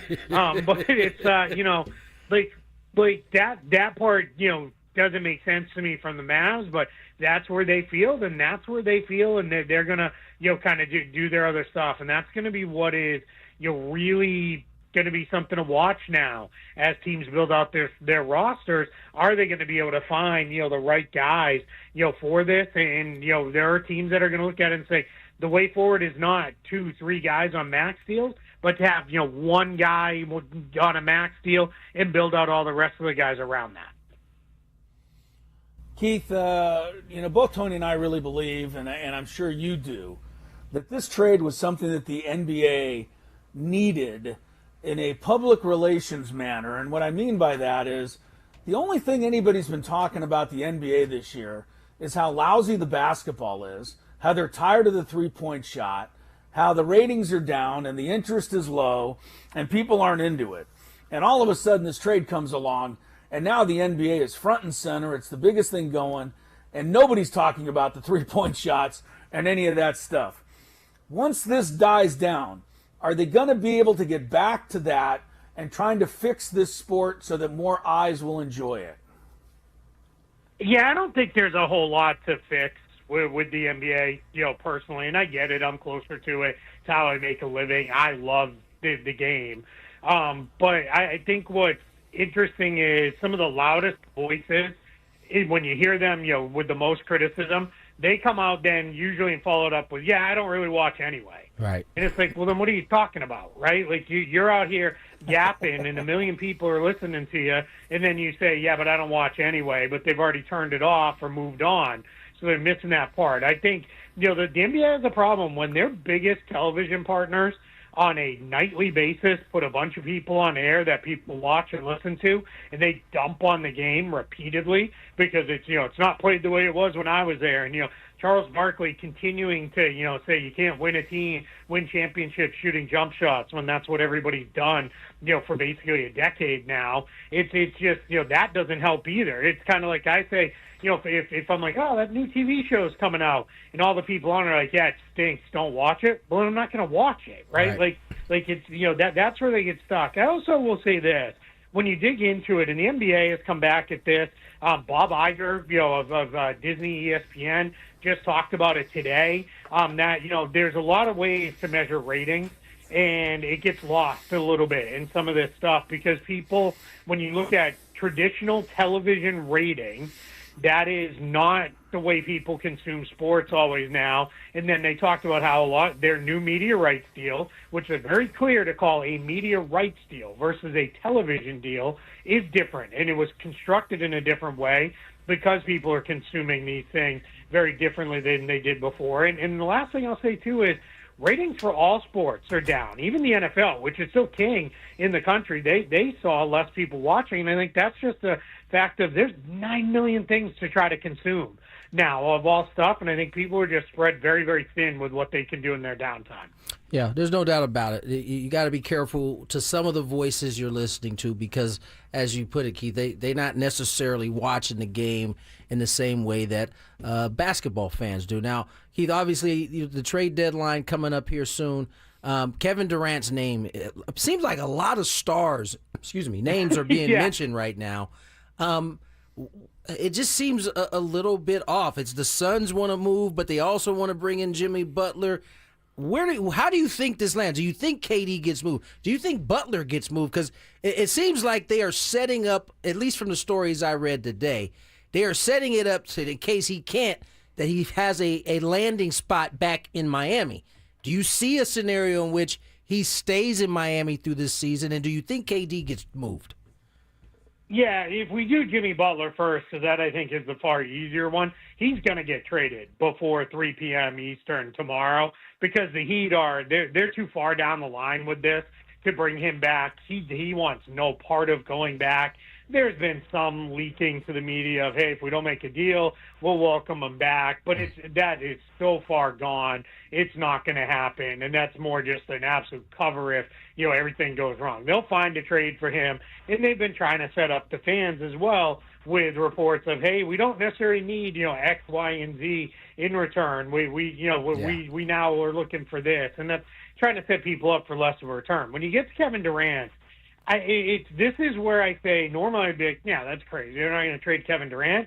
And then I have to remind myself Luka Doncic got traded a couple days ago. Right. And it's right, and that's where you're at, where you really kind of, it's like, all right, yeah, I guess. And one of the things that's come out is Phoenix is a little worried. Is Kevin Durant going to pull next year when he's in the final year of his deal? Yeah, I don't really intend to be here long term. I'd like to be somewhere else. And then are they going to be stuck there? Well, now we got to find a trade for him, and they're maybe trying to get out ahead of it a little bit. And in their path to Jimmy Butler is probably at this point doesn't look like they're going to find a taker for Bradley Beal. They're not going to trade Devin Booker, so that means it has to be Kevin Durant if you're going to make a move, just given where the Suns are at. And I think they may be looking at if Kevin Durant doesn't want to be here, Jimmy Butler does, and he's a little bit lesser of a player, but we can figure this out by getting him in here.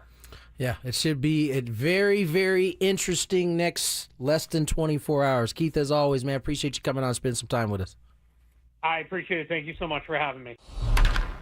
Keith Smith with Spa Track here on 97.3 The Fan. Tony is getting ready for Gwynn versus the Fans right now. He has stepped out of the studio for 1 second to prepare. So if you would like to play against Tony, give us a call, 833-288-0973. Gwynn versus the Fans when we get back on 97.3 The Fan.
Very appreciative of Keith Smith, Spot Track,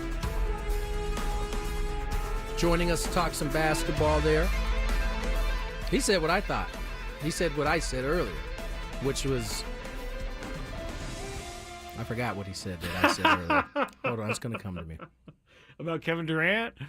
Yes, them being scared that he might want to bounce. Yeah. So we'll see. Trade deadlines looming. We have a Gwynn versus the fans coming your way. Chance to qualify for a terrific Las Vegas prize here. Changed up in the last, couple days? Yeah, what do we got, Tony? No. I'm going to leave that for you, buddy. Nice try. Scraby will explain what we have coming up here pretty soon. But, as we get closer to the draft, Scraby, and we haven't gotten to that yet. Yeah, the NFL draft. We were talking about it in between the break. Travis Hunter, which position you think he should play? Yeah, that's a raging debate right now. What do you think he should play? I think he should play cornerback because I don't know he's a good enough wide receiver, but he's a really good defensive player. That's what makes it that conversation so interesting is that you see some scouts say that he's a better wide receiver. You see some say that he's a better corner. There doesn't seem to be a consensus on that. I mean, as a professional athlete, Tony, what do you prioritize? What I'm going to be better at or what I'm going to make more money in, which is playing wide receiver? Which one allows you to play longer? That's how I would do it. Neither. Corners, maybe, I guess. You're not getting decked over the middle. You don't have to tackle, I guess. I guess you don't have to be known to be a tackler. You can a little bit if you want to.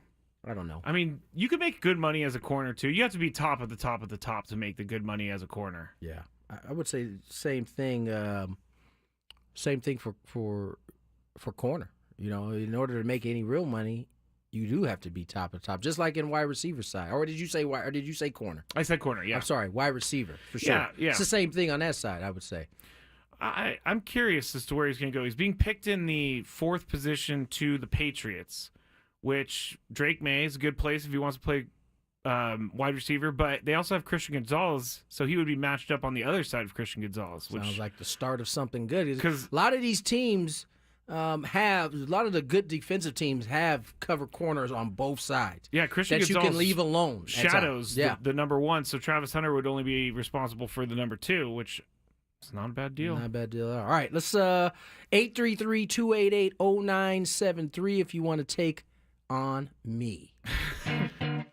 If you had one shot, one opportunity to take down the human almanac himself, howdy do. Now is your time. Listen to me, this guy is dangerous. Now is your opportunity to win a prize. Well, I hope you know what you're in for. Chris versus the Fans starts now on 97.3 The Fan. All right, you are playing for... Hold on, I got to put someone on hold. There we go. Motley Crue just announced a brand new Las Vegas residency at Dolby Live at Park MGM March 28th to April 19th. And you're going to be qualified for a chance to win a trip to Vegas to see that show live, including 2 tickets to the show, plus a hotel stay at Park MGM. Get your tickets to Motley Crue, the Las Vegas residency at Dolby Live at Park MGM now at Ticketmaster.com. The rules: you have to make it through 3 questions. Each question's going to get more difficult. If you get the question right, you move on. If you get it wrong and Tony gets it right, you're eliminated. If Tony gets it wrong, then you move on to the next question or you win. If you're a first-time player, let us know before you get into it, and you'll get that first question for free today. I did restock the questions. You sure? You thought you restocked them yesterday. No, I restocked them for sure this time. I you did. had a little bit of a nightmare last night about, you work too much when you have a nightmare about Chris versus the Fans and you don't have any questions. That's bad. I don't think it had anything to do with you working. That is just Matt Scraby. Nightmare is internal. That's how you work. Guess what you guys did in the nightmare? You made me sit there and look up every question, and it took forever. So I didn't want that to happen. I made sure I got those questions in, which is something you guys would totally do. All right, go ahead. Give me my first contestant. Let's go to Eric. Eric, how are you on this lovely Wednesday? Oh, hey guys! It's been a long time since I've gotten through. How are you? We're doing well. Good. Thank you, Eric. Well. Here Ready we to go. First question number 1. Yeah, let's do it. Eric's a serious player. I remember Eric. Let's see. What do the Chiefs have displayed on their helmet? An arrowhead? An arrowhead. No, sorry, that was the wrong button. It was not Tua Tagovailoa. It was correct. Nice work. All right, here we go. Question number 2.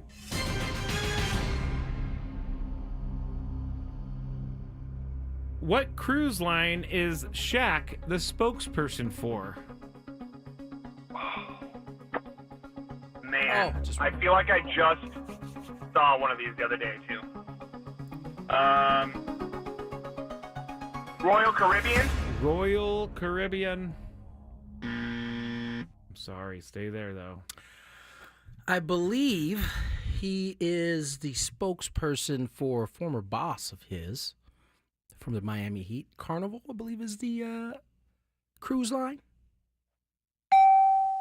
Sorry, Eric. If I'm not mistaken, the owner of the Heat owns the Carnival Cruise Line. Oh. Seems like a very expensive business to be in. Yeah. Have you ever been on a cruise? Have I been on a cruise? Yeah. Yes. Like a real cruise? Yes. Like, where my did you go? grandmother, on my mom's side, used to take us, all of the cousins, on trips. Okay. Like when we were younger. Oh, that's my grandpa did the same It was with pretty us. cool. We never got on a cruise. Cruises I've gone scare me. on one cruise as an adult. It was pretty cool. It was all right. Yeah, That boat moving. Whew. And that whole Titanic aspect I of it don't all. want to think about it. You realize how small that boat is. Oh, yeah. In the ocean. Even though it looks massive. It looks massive. It's a an pea. ant. Yes. That's why the ocean That's the scares scary me. part. Yeah. That's why it scares me. That's why I don't mess with the ocean in general. Yeah, I feel you on that one. All right, next contestant is going to be Alan. Hello, Alan. Hey, how's it going, guys? Pretty good. What's going on, Alan? How are you, man? Good. Good. All right, here we go. Question number 1. What team currently has the worst record in the NBA? Oh. I don't watch NBA, but take a wild guess. So the Clippers. Not a bad guess at all. Not a bad guess at all. Not a bad guess, but it is incorrect. Tony? I believe it's the Wizards. The Wizards, yes.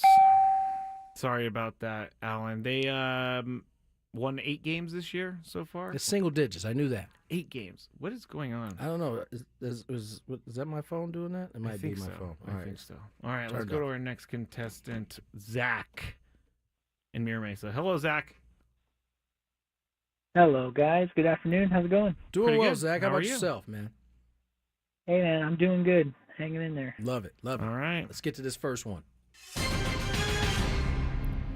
Myles Garrett is a member of what NFL team? Man, again with the NFL stuff. Let's see here. I know you guys have talked about him multiple times on the show. Who's in? I think Cleveland. I want to say the Browns. Nice. Got it in just in time. All right. No Googling, Zach?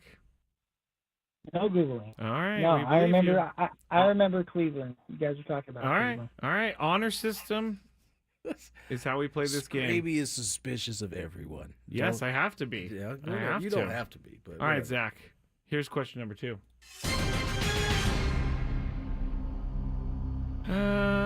Anthony Davis was drafted by which NBA team?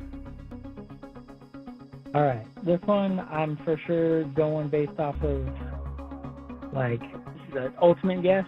Okay. First thing comes to mind is going to be the Pelicans. Pelicans is correct.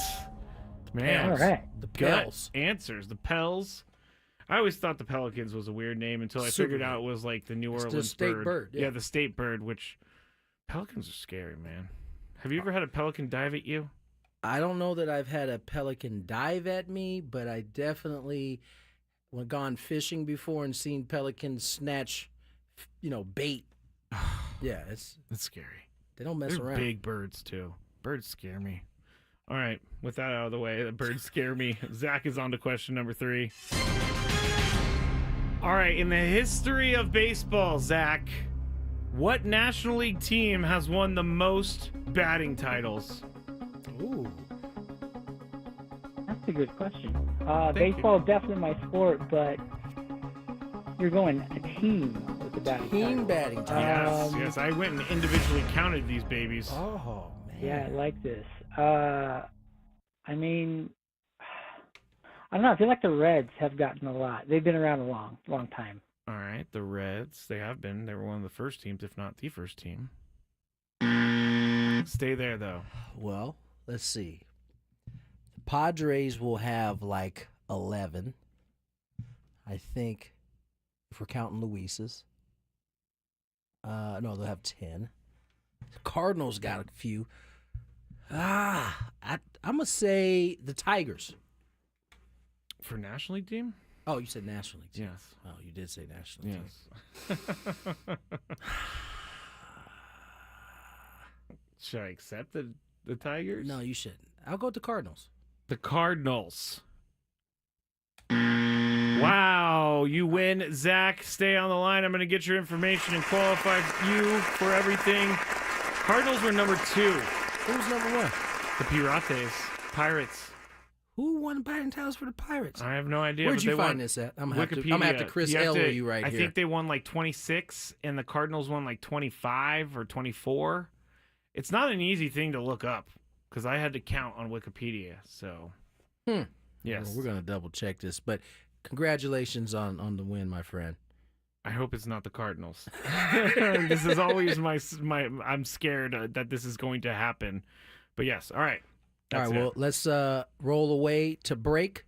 When we come back, We are going to talk about those 2 Yankees fans that ripped Mookie's glove I off in the can't World wait. Series because someone followed up with him, one of them, and he doesn't like his life anymore, Tony. Uh-oh. So we'll talk about that when we get back. 97.3 The Fan. From the 855 Get Ross Traffic Center, protecting San Diego.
partner was here right now,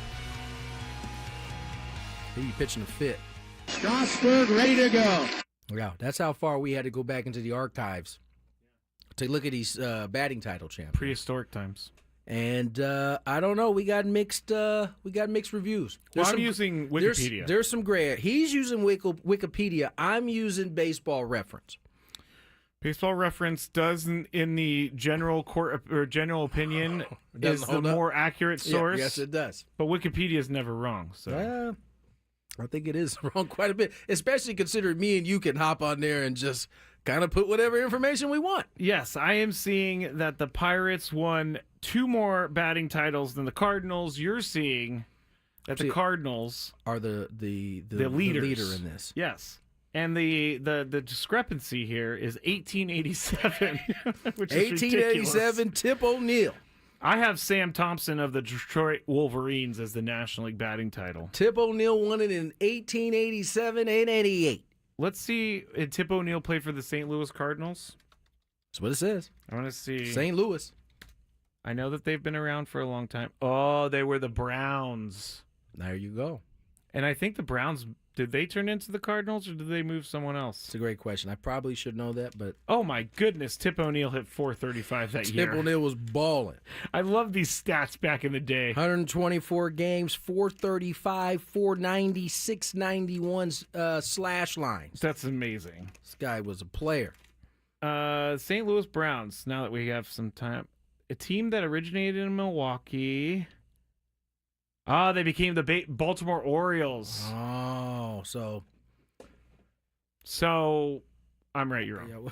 Yeah, fair enough. Fair enough. Okay. Let's get to the story that's a little more fun to get into, though. Yeah, these guys from the World Series, the Yankees guys, who, like, Mookie Betts went over to the wall to catch a foul ball, and they ended up, like, trying to pry the ball out of his glove. Not trying to. They were prying it out, trying to pry it. They did try it. They were unsuccessful. And they were very, very proud of themselves. Super.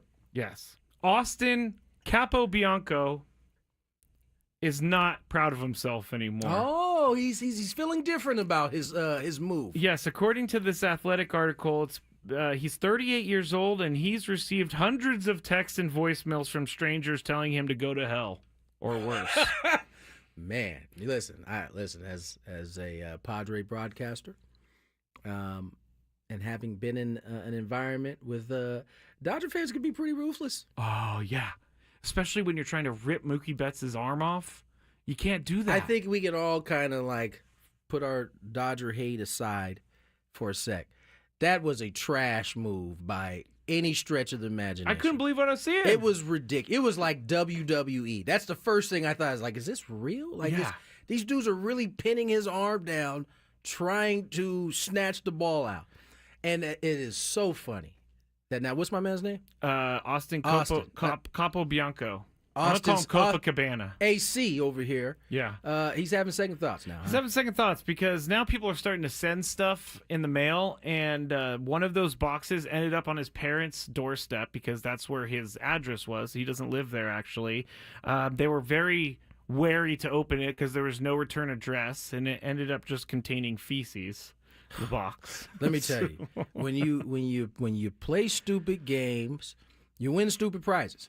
And these two gentlemen, at the time, as you said, were very proud of the move that they made. And maybe they only thought it as far as, we probably won't be able to come back to very many games. In 2025, 2024-25, you must have been, not paying attention to anything. If you thought that it was just going to end with you simply just getting a ban from going to the stadium, my friend, you are sadly mistaken. These are part of the consequences, fair or unfair. He said, guys, you won the World Series. Leave me alone. No. It wasn't that they won. Ultimately, it seemed to be that you were pretty proud of the move you made. Well, here, there's more. There's more because he me. talks about that, about trying to be proud. He said he didn't know how bad it was after it happened because Mookie Betts was swearing at him, so he... because he completely forgot where but he was knew at that point. It was pretty bad. They got ejected. They went to that bar across the street, and I guess a bunch of people wanted to take pictures, and he got caught up in the celebrity of the moment. And it's they said they never planned ever to do what they did. They said the plan was to just knock the ball down to make sure it doesn't become an out for the Yankees, and only if the ball was heading toward their seats and not the field of play. So he's backtracking on what happened. Well, he can backtrack all he wants. He said at this point, he was trying to prevent something from escalating in literally a half a second. Anyway, his cell phone is blowing up from no IDs, different types of people. Here's some of the voicemails that were shared with The Athletic. Oh. Have fun watching Game 5 from home, bleep face. That's not that bad. You deserve that one. Bleep you piece of bleep. You've got karma coming to you. Watch your back, bleep. Oh, see, now we starting to threaten life here. Here we go. This is where it starts to get cattywampus. You're a bleep idiot and a joke. Bleep. Bleep. I can't even say these things. He said he tries to avoid his phone now. He said, I'm a good dude who did a dumb thing on camera. But I believe that. In the end. I do too. I believe he's a good dude. But as I said, play stupid games, win stupid prizes. You're on the world stage. This is your stupid prize. You're on the world stage in the World Series. It won't last forever. It won't. People will move on. But for the time being, it's only been, October, November, December, January. It's only been 4 months. It hasn't been long enough for everybody to forget. Let the baseball season begin. You'll probably start getting a little bit less harassment. But this is the stupid prize you Nate won. has a great point. Why not just change your phone number? You could do that, too. Yeah, you kind of have to Nate, do that. Fantastic point, Nate. I mean, is he trying to get sympathy from us? He may be. Because he goes on to say... Remember, this is the same guy that was, pumped. That he remember, down. We patrolled this area. Right. He very... And listen, in 2025, nothing should surprise anybody. He went on to say that he hopes everything just goes away. He hopes he can go to a baseball game sometime soon. And he said, quote, I'm a hero in Yankees land. I'm a villain in America. No. I don't really care. I just want to be forgotten about. That's it. I want people to forget about me. Yeah. Well, I do feel bad that he's in this major depression because people are sending feces to his parents' house. That's cool. But you can't do what you did and get away with it. I mean, he virtually got away with it. I mean, he just can't go to a Yankee game. He can still watch. No, he can't go to any games anymore. Well, now that was after they stepped in and had to up the ante on him. Yes. So he just would like everybody to stop contacting him, which, sorry, this should be a case study for people who want to do these things. Don't do it. Just don't do it. It's pretty simple. Very simple. Guy comes over to catch a fly ball. You let him do it. No, I'm not even mad if you try to catch it. Just if you try to catch it and miss, though, you don't get to go back and then pin a dude's arm down and then try to take the ball out. That's beyond the pale at that point. It is beyond the pale. I guess he knows Gronk. Did you know that?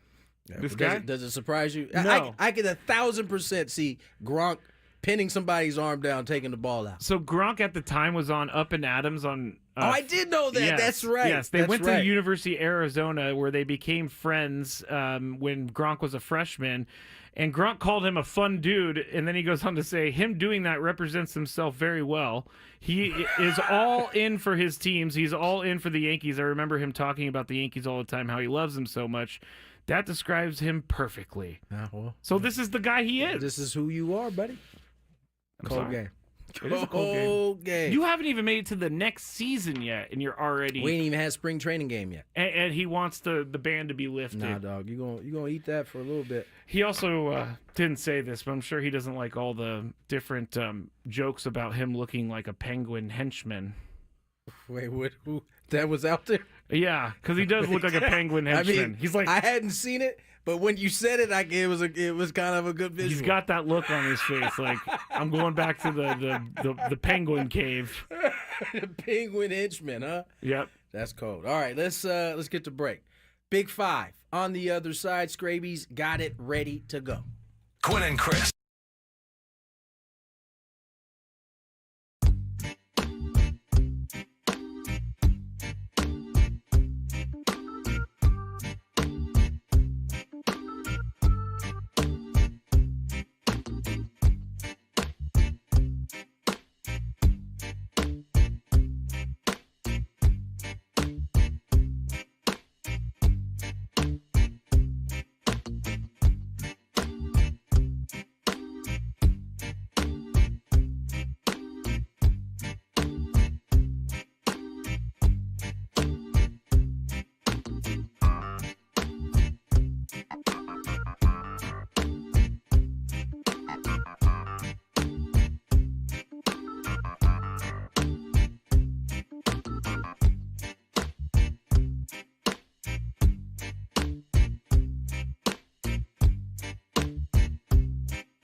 4:33 on the clock. Tony Gwynn Jr., Matt Scraby. Big Five coming up. First, traffic. From the 855 Get Ross Traffic Center, protecting San Diego after accidents or injury, here's Kelly Danick. Seems most of our problems have been in the North County this afternoon. We still have this accident northbound 15 for Camino del Norte. It's got the 2 left lanes blocked. Motorcycle accident, Twin Oaks Valley Road on-ramp to eastbound 78. Now northbound 5 Coastline before Carmel Valley Road. A collision involving several vehicles. It's all over to the right shoulder. Got a crash now on southbound 15 past the 52. Car and semi got into it. They're over to the right shoulder. And we are getting reports of a possible brush or encampment fire near the Pershing Drive on-ramp to northbound 5. Some smoke visible from the right shoulder. Watch out for some debris in middle lanes heading out of the South Bay, northbound side of the 805, just before H Street. I'm Kelly Danick with Gwynn and Chris, San Diego's #1 sports station, 97.3 The Fan. It's that time of the show when we check on the latest in sports. Only the most important topics and questions are brought to light. Stop what you're doing and listen. These news stories will astound and amaze you. The one, the only. Oh my God, who the hell cares? The Big Five starts now on 97.3 The Fan. All right, everybody. The Big Five got some great topics today. Jamar Chase said something he may want to take back or not. We'll see. Also, there are some fan protests going on in Dallas that I want to get your guys' opinion on. But first, we're going to start with, I think, good news for the new look Pac-12. Oh, I saw this, yeah. Number 5. And ESPN, Fox, and CBS are still open, according to reports, to participating in a media rights package with the expanded Pac-12, sources tell Front Office Sports. The Pac-12 hopes to sign a deal before looking to further expand, and discussions for a media rights package are currently ongoing and in an exploratory phase, one source said. It's unclear how much interest each network has, but another source characterized conversations with prospective partners as productive. Chris, how important is this to the future of the new Pac-12? I think it would be great, but I think that we're putting the cart ahead of the horse. Speak to him, Chris. Well, we need a league first. I mean, that is still my biggest concern.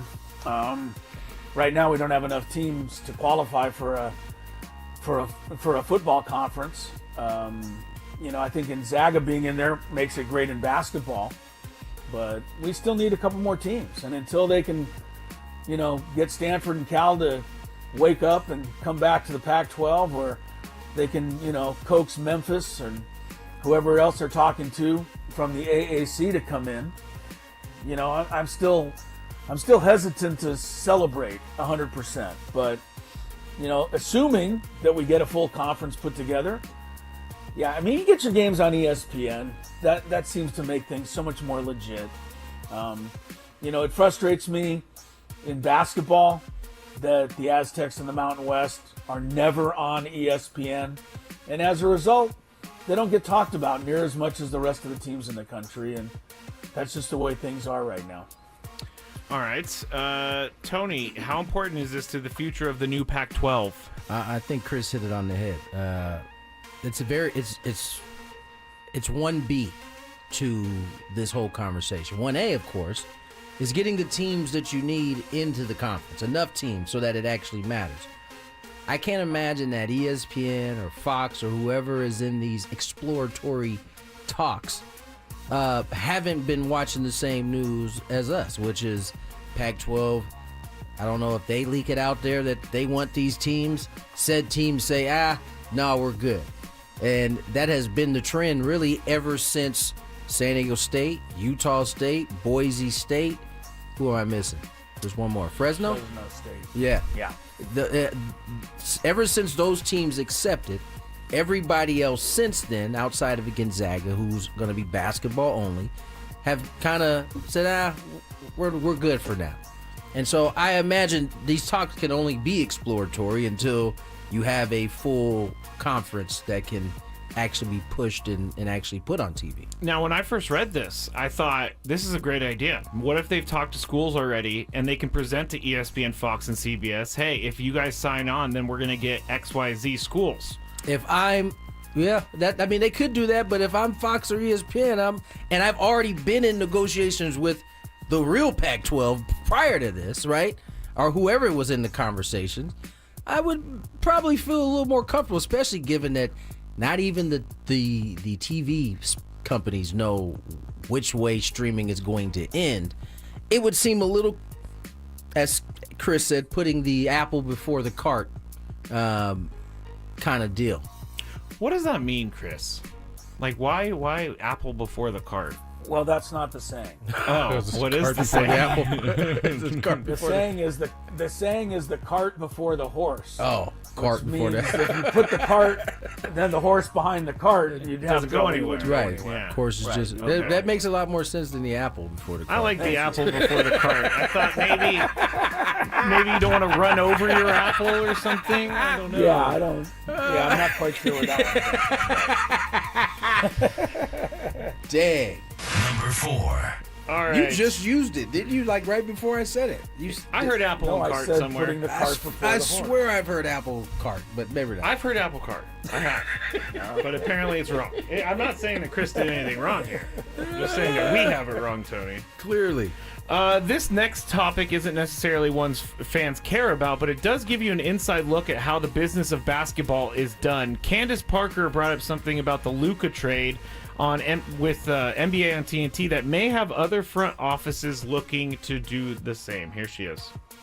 I think one thing that we aren't talking about is the $117 million that Luka is losing, not being able to sign a Supermax deal, which I think is in question now going forward with guys. Is this a way for ownership to get out of the Supermax contract? And is this something that's going to have to be in discussion for players in the CBA? Because he's met every single part of what he is supposed to. First team All-NBA, in the conversation of averaging one of 3 players to average 28, 7, and 7. I mean, almost averaged a triple-double last year. So he's done everything as a player.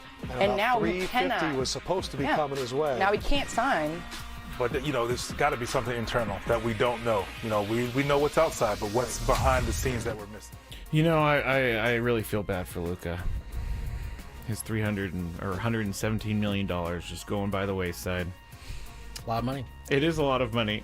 I also hate when they put music behind TV stuff, when she goes in and they show the stats on the screen. It's like, and she's like trying to talk over it. It builds the drama. Anyway, Tony, you're up first here. Do you think other teams will do this? I think it depends on the circumstance. Listen, I think, there's a couple things I think at play here. Owners aren't dumb or not paying attention to their money in terms of the whole, load managing, even though their organizations are certainly a part of that. And I also don't think it's lost upon them that they have been on the stiff arm side of a lot of players being able to kind of do what they want, force their way to where it goes. Now, that's a piece of it. I think the other piece is this was a personal kind of relationship that fractured. There was reports that Luka had mentioned earlier in the season that they're firing everybody that he likes. And that was in I think it was the ESPN article when this broke that, they had fired a lot of people he was close to. On top of that, you have what either could be a cop-out or an easy way for the organization to say, hey, this is why we're doing this, right? He's 25. If he's out of shape, there's been no signs of it. He's the 3rd highest scorer in NBA history, 2nd highest scorer, and he's got his team to a conference final and a final in a short period of time. That being said, I don't think all owners will jump to do this because these players that we're talking about, these type of players, they don't come around very so often. So clearly to me, there is something that happened internally that we don't know or don't understand at this point. Otherwise, listen, when these players pop up, there's a reason why this is the first time of its first trade of its kind, is because this situation I think is unique. It's left major ripples. I think it's also good though because it puts that seed in players' heads. I've heard some of the likes of KD, LeBron all say, anybody can get got. There's only 2 players in the NBA that have no trade clause. That's LeBron and Beal. Oh, I didn't know that. How did Bradley Beal get that? Good negotiation. He was stuck in Washington. Giannis can't get it, but Bradley Beal can. That's crazy. He was stuck in Washington, and it was the only piece that they had that people were coming out to see. So at that point, you got leverage. But there are only 2. Everybody else can get got, and I think at least it kind of puts that fear in players' minds that, all right, well, all is not safe all the time. Chris, do you think other teams are going to do this? I think Candace Parker and everybody else who's talking about this trade is putting the apple in front of the cart. Don't crush that apple. Don't crush it. They're going to crush it. They're crushing the apple. I think everybody's honestly looking for something that's not there. And, Candace Parker's looking for something that I don't think is there. I think any owner would be happy to pay a max contract to a player of that stature, if they have a player of that stature, because even though they're paying them more, that player is going to bring so much more attention and money into the organization that it's going to be worth it. Right. And that's why there's only a few guys that are in that league, like Luka, like Jordan before that, etc. So I just don't think there's any underlying reasons to this, other than the fact that the Dallas Mavericks think or thought that with Luka Doncic not guarding anybody and playing alongside Kyrie Irving, that they couldn't get all the way to win a championship. And maybe with Anthony Davis coming in and giving them a huge boost to their front line, and with Kyrie now free to roam the outside, they think they have a better chance to win this year. And you know what? I agree with them. And they're giving up on Luka probably because of some internal things, like Tony said, where the relationship just isn't there anymore. And so they're willing to go out and try to improve their team. I think they have. I think the Lakers will do better in the future, but I think Dallas is going to do fine now. And I think everybody looking for a conspiracy or a reason for why this trade was made is just not coming up with anything because it's not there. I know why the trade was made. Why is that? Luka was mad when they took the beer from him. Did you see his face? I would be mad too if someone was took a kind of beer embarrassing when you think about it. It's like, yo, you just go snatch a beer out of my hand in front of all these people. Beer. Like, what the heck? Chris, did you see that video? I missed that one. Oh, it's like a celebration. It's he has right a beer. after, I think they're going to the finals. And some Mavericks No, employee... it was Michael Finley. Okay, I didn't know. Former I didn't know. Michael Finley. He was an executive there. So Luka's drinking this beer out of a can, and he walks by and takes the beer from him, and Luka's like, "Why did you take my beer?" He's sundered. Maybe Michael Finley was thirsty. Maybe. It was funny. He didn't drink it. He just held it after he took it. While Luka was staring longingly at the beer. Number 3. Free agent Jamar Chase. Yes, that's right. He is not under contract, I don't believe, by the Cincinnati Bengals anymore. He was at the Pro Bowl, and he was asked how the team was able to get back in the season so late in the season, and his answer was interesting. So I'm going to ask you guys to analyze this answer after it's done, but here it is. I want to say just... I want to say just locking in, you know. I don't think we were ready to really get into the season when we got into the season, if I'm being honest. But, you know, we locked in when it was time to, but it wasn't, you know, early enough. So many people are talking about the pause before he gave his answer. Like, what was he actually thinking? So, Chris, analyze that answer. Well, Tony told you what he was thinking a long time ago, and Tony was 100% right. And what he was thinking was that when the season began, he was upset that the Cincinnati Bengals would not take care of him.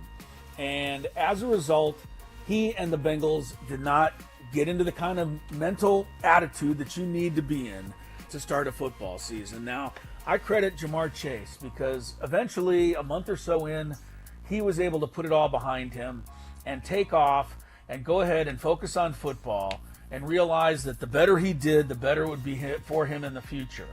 And he played an incredible season, and he became one of the most dominated weapons in the league. But he was not that in September, and he was not that into early October. I recall his fantasy team owner complaining about his lack of production on this very show. Yes, he was. I needed more from him at the time. Yes, I know. But I really think that's what the pause was. The fact that the Bengals did not, it was terrible business practiced by the Bengals, and they paid the price for it. And Tony said it at the time, and that's how it turned out. All right, Tony, analyze that answer. I think it was an honest answer. I think he was. He probably was censoring himself in the sense of making it so that he could actually say it on camera. He was political too. I thought he was very honest, though. I mean, Chris is right. First month and some change, that team was not together. Not only did you have Jamar Chase, T. Higgins has been dealing with it for the past 2 seasons. So you had 2 wide receivers in there, same way. Burrow, was he healthy at the very beginning of the season? He's been dealing with his wrist all year. He had the wrist thing. And listen, I know, especially in football, it seems as though they take it personal when, especially somebody like Jamar Chase, because by all accounts, he's been the model citizen. Yeah. And he's gone out and been extremely productive in however many years. And I think he thought that in the end, the Bengals would take care of him. I think most players think I'll be the exception this time. And when you find out you're not, it's a little irritating. You're like, I came in here, I'm here busting my behind here early every day, and so it took him a little bit of time to get over it. Eventually he did, and as Chris said, he was one of the best weapons in the league, but that also cost him wins, which is what you need in order to participate in the dance. Can't start seasons 1 and 4 and expect to make the playoffs every single year. It was a great run. It was. I'm sorry. Didn't they win like a bunch in a row? They had to have. I think they won out, didn't they? 5 or 6 in a row at the end. Yeah, it was pretty good. It's pretty good. But all right. Too late. I don't know that Jamar Chase will be a Bengal. If he's, I don't know. I hope for his sake he's not. I do hope he is. He's never because gonna him get and Joe paid. Burrow have the perfect connection. Number 2. We're back to the Dallas Mavericks, guys. Amid fan protests and criticism from around the league, the team has offered, the Dallas Mavericks that is, offered refunds to at least some fans who canceled their season tickets in the wake of the trade that sent Luka to the Lakers. Dallas actually didn't confirm it was doing so when local news reached out, but they offered this statement, quote, regarding tickets, no determination has been made about season ticket pricing for the 2025-26 season. Season ticket members will hear from their reps over the next few weeks. Regarding refunds, we value every season ticket member relationship, and reps are available to take calls from members with any concerns or questions, end quote. I love that answer, that stock answer. It's such a great thing. Tony, should they have to give refunds? I don't know, man. This is a tricky one. I mean, is Luka the first dude to ever be traded from a team? Like, no, but I think it was so surprising that when you purchased the tickets, you didn't think you would ever leave. I'm just saying, you got Anthony Davis still. You're still it'd be different maybe if. And I don't like unibrows. Oh, I'm sorry you don't like unibrows. This is my team. I decided to make a trade. You bought your tickets already. I don't know. This one. Are teams going to start giving money back? This sets a really bad precedent. Anytime there's a trade, like the NBA, that happens like almost every year at the deadline. Somebody gets traded. Like, are we just giving money back now? I think this is. They confirmed that they're doing it though, right? From what I see, they're not. They haven't actually said that they're doing it. Some fans are saying that they are doing it, so it's conflicting information. Yeah, I'm gonna say no. I kind of agree with you. I don't just think this is just cancel for next season. Crazy presidents moving forward. Yeah, Chris, should the Mavs give refunds? Are the Padres going to refund season tickets this year if they traded Fernando in July? I don't think so. Well, that's not going to happen. So you don't even have to put it out there. When you say it like that, it's not going to happen that they were ever going to trade. It was never going to happen that they were going to trade Luka either. I know. I mean, but it happened. So this is absolutely ridiculous. Buyer beware. It's the same. It's not the exact same, but if you buy tickets for a game in March between the Mavericks and the 76ers because you want to see Joel Embiid, he may not play. He's probably you're not going to get your just money to back. be honest. Well, you're right. Okay, but you're not going to get your money back. No. I mean, this is a buyer beware situation. This is a possibility that trades can be made. The people in Dallas are absolutely acting like idiots right now, in my estimation. Have you seen some of the Twitter videos? I saw the coffin. People? That was enough for me. Coffin was great. It's absolutely unbelievable. I mean, people are out there saying that they're gonna kill anybody that comes within 5 feet. I mean, it's just ridiculous. Well, that's a little crazy. Well, it's lunacy. I mean, it's absolute lunacy. As I said, if they gave him away for nothing, I could see it. Tony, don't you agree that they're a better team right this minute? Yes, or I at do. At least as good of a team I with think Anthony Davis? I think Anthony they're a better Davis team. is the one guy in this who's getting completely overlooked. He is. He 100% is. Like he's like an absolute nothing in this trade in anybody's mind. I think Dallas is a much more dangerous team. And for the next 10 years, hey, Dallas made the deal, and this is what they want to do. But yeah, fans are being crazy down there. No, they should not get their money back. Sorry. I think you guys aren't giving the fans enough credit because as much as a team should not listen to fans to make decisions, you have to think about the repercussions of trading your best player. Scrappy, you gonna keep playing this card that you are playing Every me for the time. people? Get out of here, bro. Every time. Number 1. Jacksonville Jaguars. It's a Chicago Fugazi. Bulls. You look, Scraby, the Chicago Bulls eventually moved on from Michael Jordan. Well, yeah, 'cause he was old. He was literally still winning championships. No, I when know they he was, moved on, but too. he was old, and they didn't trade him. He was literally still winning They championships. broke up. Look, Scraby, they broke up the entire team right after their 6th championship. So, we got had rid of enough Pippen, winning. They got rid of. They just said we don't want to win anymore. That's it. We're done. good. Okay, they well- got rid of every single player and the coach. I'm sorry, Bulls fans That's have just how- plenty to be happy about with the 6 championships. Dallas got one. They got They didn't get one. Well, they got one before Luka. Luka was going to be a statue player, Luka according to some of those fans. Luka still is going to be a statue player. He's just gonna not be in Dallas. Oh, outside of Staples He's gonna Center. have about our of 15th, crypto. our 20th statue out there now.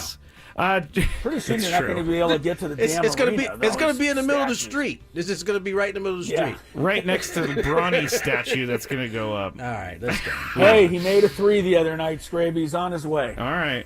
Jacksonville Jaguars owner Shad Khan has his $360 million 400-foot yacht Kismet parked in New Orleans right now before the Super Bowl. Guess what it has, guys?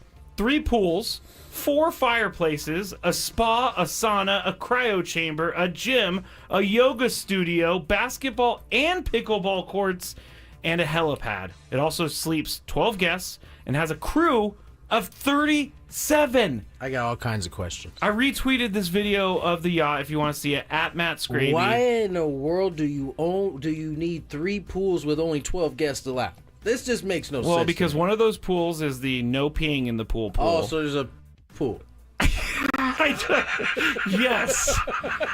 There's a kiddie pool where that all goes down, and then I have my own private pool, and then there's the mishmash pool. Chris? Okay. Where was the question? Oh, I didn't even ask the question. Sorry. If money was no object, what is the most ridiculous thing you would buy? Well, that's a silly. I mean, I don't know. I guess a huge house somewhere that had a lot of stuff. You know me, I hate stuff, so it would be pretty unlikely that I would buy anything. I'd rather give my money to other people. But I do want to address this guy. What's his name? Shad Shahid Khan. Yeah. Shad Khan. The guy is pretty tone deaf. I mean, he honestly is tone deaf. He owns the worst franchise in the National Football He's got the League. Raleigh finger Yes, he does. mustache, Yes, doesn't he? he Okay. Yeah, he's got the worst franchise in the entire league. He routinely takes his team away from the fans by every year allowing them to play at least 2 home games in London. And he puts no money back into his product. Yet he shows up with a gazillion-dollar yacht at the Super Bowl. He did put a And it's bunch of just money such a into bad downtown Jacksonville, though, and the stadium, so I will say that. Isn't that nice?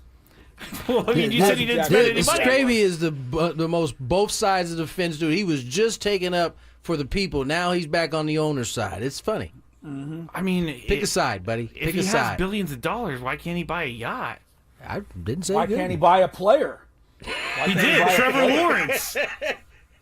Why did he buy a player? Tony, if money was no object, I mean, you pretty much have everything that's No, I don't. available in this world. So I I don't absolutely know don't. what you would buy, but what would you buy?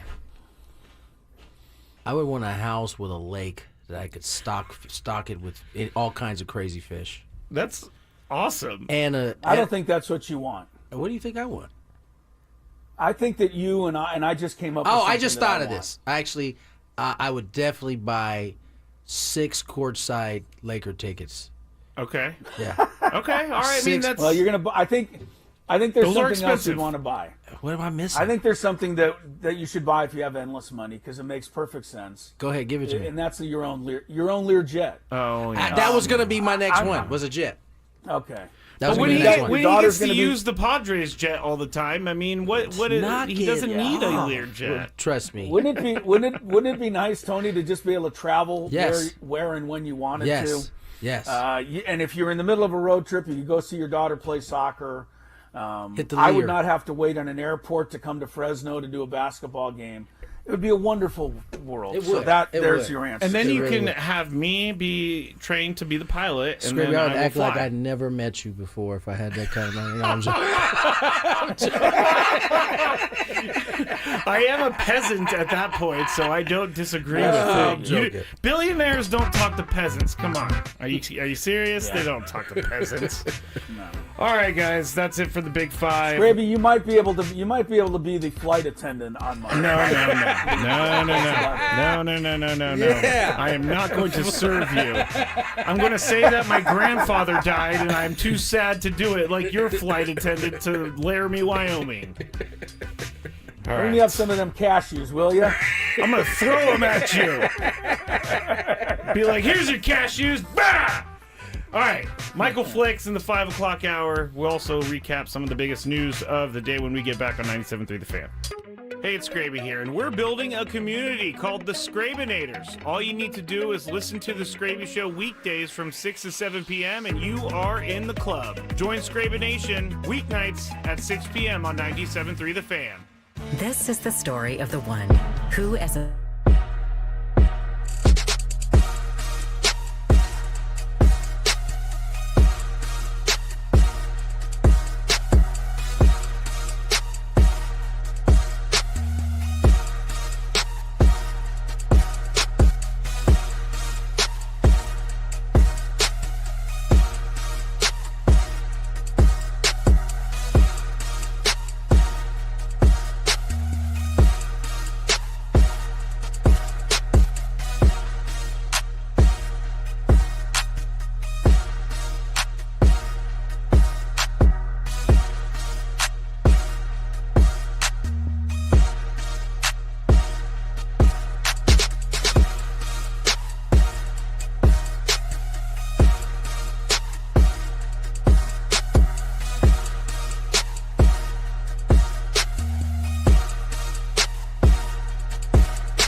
Well, this is just some bad math. If you've listened to our show, you know that all three of us, math wasn't our best subject. It's my worst by far. As we can see, as it's 5:06. The segment was about 6 minutes longer than I calculated, so I didn't realize that going into it. I can't say that it's been. I mean, listen, we have been habitual abusers of the clock in our run here. But I can't say that at the top of an hour, unless we've had like an interview that was like a Padre breaking news type deal. Yeah. Can't say we've ever come in at the top of the hour or at 5:05. Yeah. When we got to 4:55, I looked and I was like, uh-oh, we have quite a bit of time left. Oh, that is quite hilarious there, Scrape. I know. Some people think, some people don't like understand why we talk about it that way, because the clock is made for ratings. Yes. We have to have a certain number of minutes covered per 15 minutes to get a rating. Yeah, to get into the weeds a little bit, we got to hit certain time frame. Now, listen, if we're being honest, the show has had some success despite our flagrant clock dismissal. Yeah, I a don't lot know of how time. that I don't is. know, quite understand it, but we have made a vow for 2025 to be better. Quite frankly, Scraby has been trying to get us to be better for at least 3 years. Thank you for admitting that. Chris Ello and I have really just ignored him for the most part. Okay.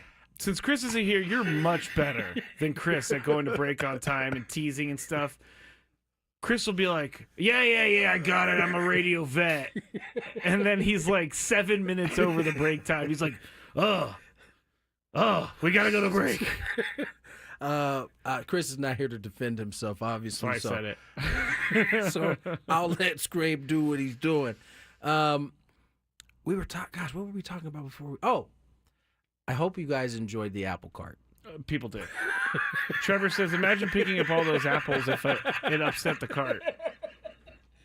I don't know where that came from. I just swear I had heard it before. I think I've heard it before, too. Scraby was with me on that. Yeah, I think I've heard that before, too. Just clearly didn't fit in that particular spot. But the horse before as I the was cart saying makes it, and you sense. could tell as I was saying, I was like, apple before, apple before the cart. That isn't. Well, I'm just gonna go with it. Apple cart. Or There we go. Cart before the apple. Whatever. It's done. It's done. And Chris was like, "Yep, sure." He's like, actually, I've never heard of that one. We're going forward. The reason we're talking about apple carts is because the Padres have made no news. There's Harrison Bader he's with the Twins now. Yeah, he got a job today. That's about it. Yeah, it's not. Man, I believe my man Sam Levitt today is he's got baseball stuff today, Padre baseball stuff. Good luck. Welcome to our world. Whoa, and he's got two of those hours too, huh? Hey, you know what? Sam has it okay because he hasn't been able to talk about this. He wasn't at he's in studio with us. Yeah, no, that's why we're talking about him right I'll now. give you a little preview of tonight's there's the show silky because it smooth will be jam packed. The opening segment, Jam packed, huh? Yes. Okay. The opening segment will involve what we can learn as Padres fans from the Luka Doncic trade. Oh, I like what you did there, sir. Let your mind wander. But I will have Tim Haggerty on. Oh. Voice of the El Paso Chihuahuas. Very at nice. 7:35. AJ Casavell, MLB.com, Padres beat How reporter. about that? My Nice man job. Sam Levitt has been able to track down AJ in Casavell. the 8 p.m. hour. Oh, okay, so I guess he's a dad now, so Is he he doing it live? Why's he got to ruin all the secrets? I was just Why would you ask me wondering. that? I was like, okay. Well, you may fine. You know what? I don't think it's I'll a let big deal, Sam. I'll let the people into the how Peel the the curtain sausage back. is made. Yeah.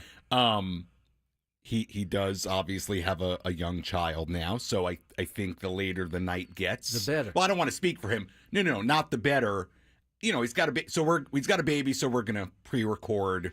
Yeah, it's no big deal. We haven't done it yet, so it will still be very Scravy over here fresh. dry snitching. Bottom on you, line, dude. we're pre-recording. Didn't even So, want to get it for out. whatever reason to make it work with Mr. Casavell's schedule, whether that has to do with baby or not. Maybe we'll have to start recording the night before with AJ or somehow. Sam, you're an NBA fan. I am. What did you think of the Luka Doncic trade? I was stunned. I was FaceTiming with somebody, and literally I read it on Facebook first, and I think ESPN had posted it 7 minutes prior, so I had not seen anything yet, and you thought it was a hoax? Yeah, I was did too. So then I went directly to Twitter, and I had the same reaction everybody did. I couldn't believe it.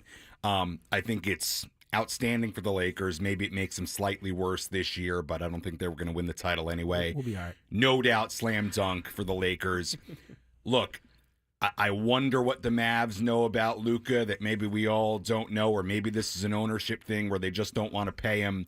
But I will say this, and this kind of ties into what I think I'm going to talk about at 7.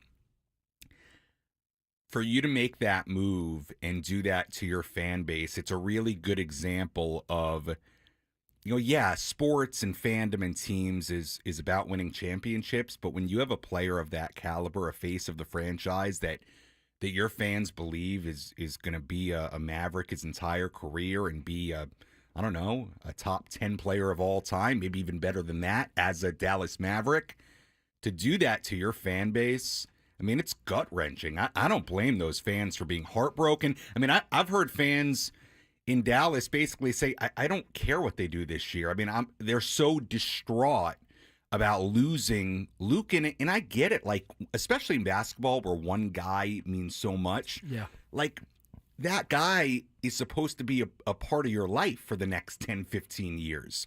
So if I was a Maverick fan, I would just be distraught. I get it.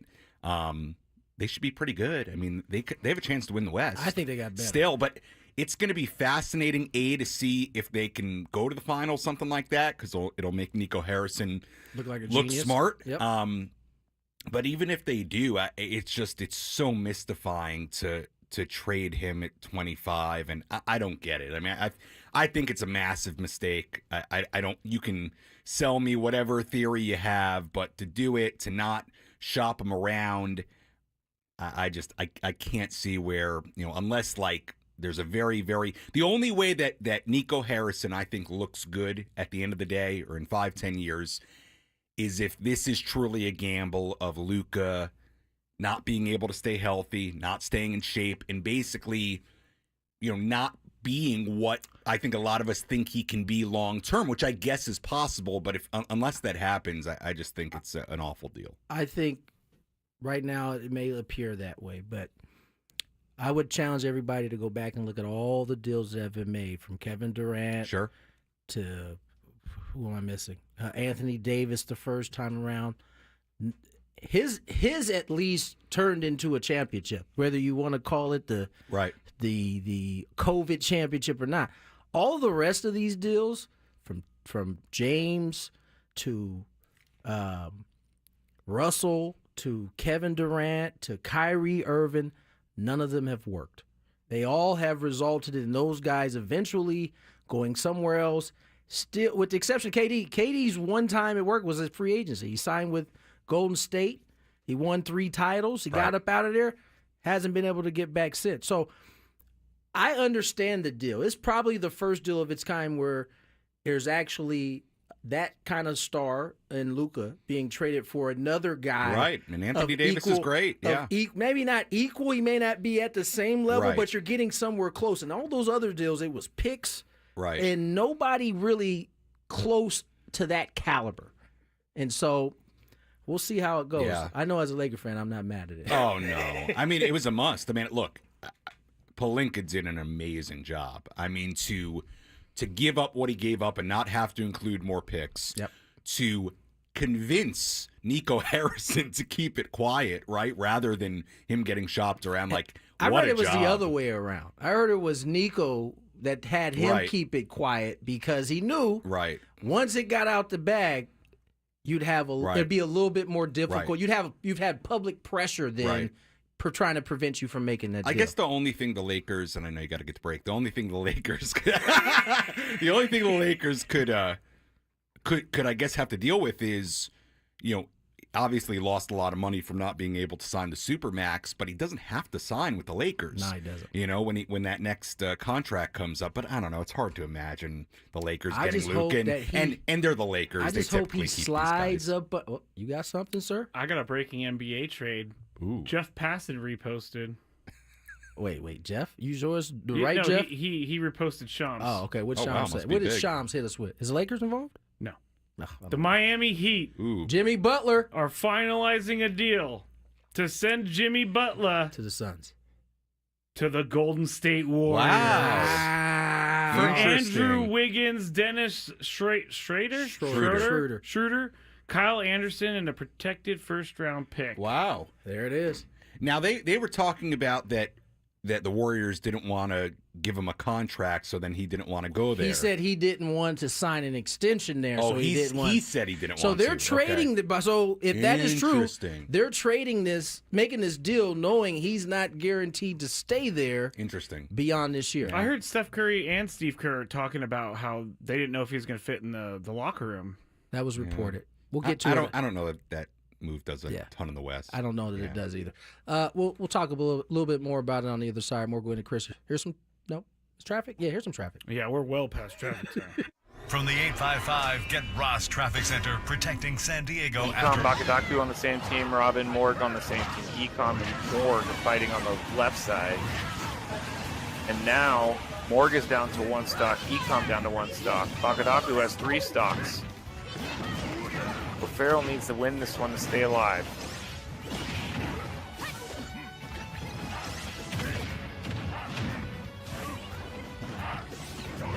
Econ and Robin on the left, Morgan Bakadaku on the right.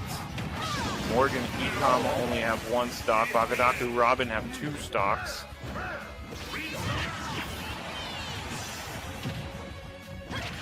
Now Robin, the only one with 2 stocks. Everybody else with 1. Kearney took the first game. And now it's 2-on-1. Actually, Morg is back, so now it's back to full strength on each side. Everybody has 1 stock at this point. Robin looks to be out. Ecom and Bakadaku against Morg. O'Farrell needs this.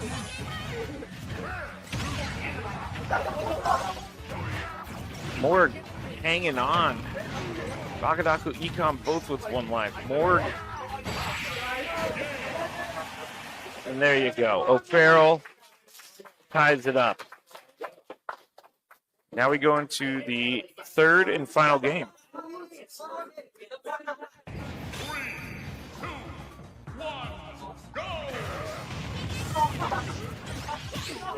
It's this.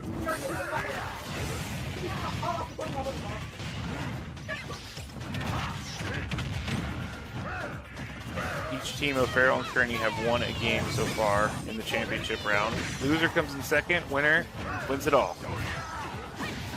Bakadaku and Robin on the left. Morg and Ecom on the right. Both floating. Ecom goes down. Everybody with 3 stocks except for Ecom, who has 2 stocks.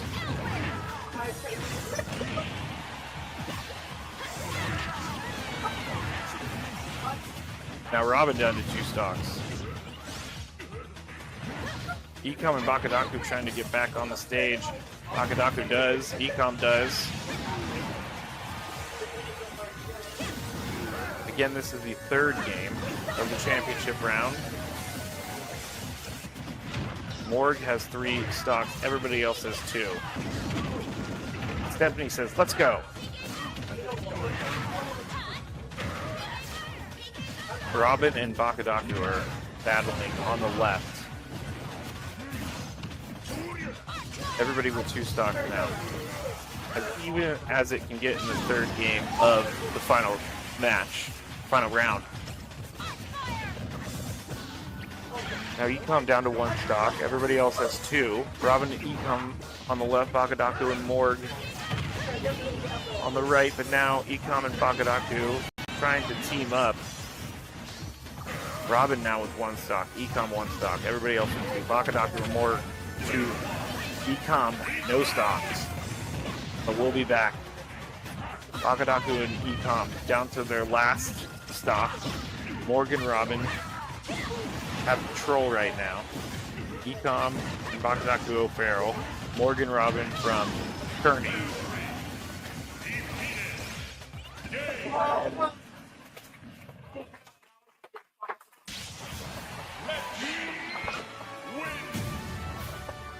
And that's it.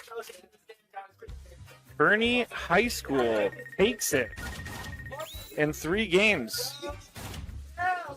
So let me just figure this out just to make sure I have everything. But I believe the tournament is now over, and Kearney High School has won it all. O'Farrell has come in second, and E3 Civic High School takes home 3rd place. So thanks to everybody for watching on the stream. Ecom, Bakadaku on the same team, Robin, Morg on the same team. Ecom and Morg fighting on the left side. And now Morg is down to 1 stock, Ecom down to 1 stock. Bakadaku has 3 stocks. O'Farrell needs to win this one to stay alive.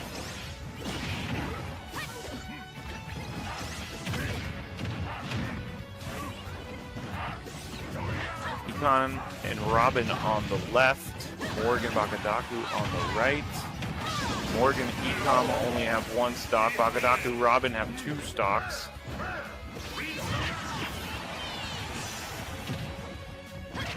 Now Robin, the only one with 2 stocks. Everybody else with 1. Kearney took the first game. And now it's 2-on-1. Actually, Morg is back, so now it's back to full strength on each side. Everybody has 1 stock at this point. Robin looks to be out. Ecom and Bakadaku against Morg. O'Farrell needs this.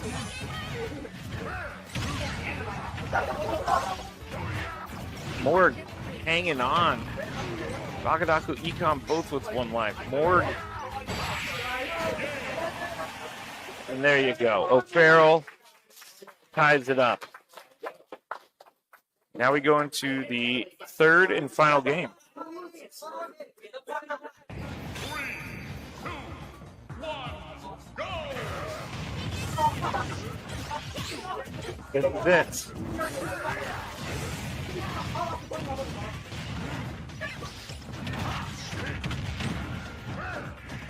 Each team, O'Farrell and Kearney, have won a game so far in the championship round. Loser comes in second. Winner wins it all.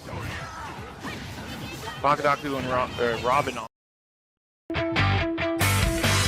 tell you what, Scrape. For all of the noise that the NBA had in terms of people not watching, not paying attention, they picked a hell of a week to grab the headlines. That's why there's a conspiracy out there. Oh, is there, Scrape? The reason that Luka was traded was because the NBA was having some rating problems, news problems, and so they traded him to. So make Dallas everyone was talk. like, "We'll sacrifice our franchise for the league." Yeah, they found Nico Harrison was their sucker. He was the guy. Like this There's dude. a part of me that wants Nico to end up being so right in this, because yeah, I can see that. I mean, I get where my man Sam's coming from, but players have been traded since the beginning of sports, since we've had it. I mean, Kareem Abdul-Jabbar was traded. Was it sudden? I don't know if it was sudden or not, but he was traded. Like, I think it's so weird because Luka they weren't even, no one was even, this was on no one's radar. And when you got people like, you know, Shams saying that he thought it was a joke, you know that that's a big deal. Yeah. I'm not saying it's doesn't come without risk. I mean, this is the type of trade that you make that either you become a legend or you lose your job pretty quickly. Yeah. It won't take long. That's true. You know what I'm saying? So I'm pretty sure he knows what's at stake in making the move that he made. But again, I can't stress this enough. Luka was about to be, I think, one of the first of his kind in terms of that supermax, right? $65 million a year. That is a lot. That's a ton of money. And if you aren't 1,000% sure, there's a chance you might make a move like this, which could very well be something we see moving forward on guys who are like, they're not like there 100%. Like Jason Tatum, you watch him, he's going to get one. Like, you'd have no questions. Yeah. LeBron James, when he was at that point, you had no questions. I'm trying to think of another guy. Kobe Bryant, when he was at that point, you had no questions. Would be like Steph Curry would probably be that guy. Steph Curry had no questions. But there are guys that we talk about often, like, I don't think Luka's one of them personally. I can't see that. I get he was injured, but I hope it's got to be more than injury. It's got to be, or conditioning, or whatever it is. No, you're right. It has to be because I see what all the NBA players say about him. And about the whole he's not conditioned thing. Guy played 70 games last year, got his team to the finals. The other one, Giannis, he wasn't. There were questions about him until he went out and won a title. Then there was no questions at that point. You know what I'm saying? So I'm seeing Jimmy Butler may have got extended too. Well, that makes sense because he said he wasn't going to go. That the talks had quieted when he said no to the extension, which was reported earlier. But that would make sense. It would be a huge gamble for the Warriors to be, Wow. He got the extension? I got to make sure this is real. Yes, you do.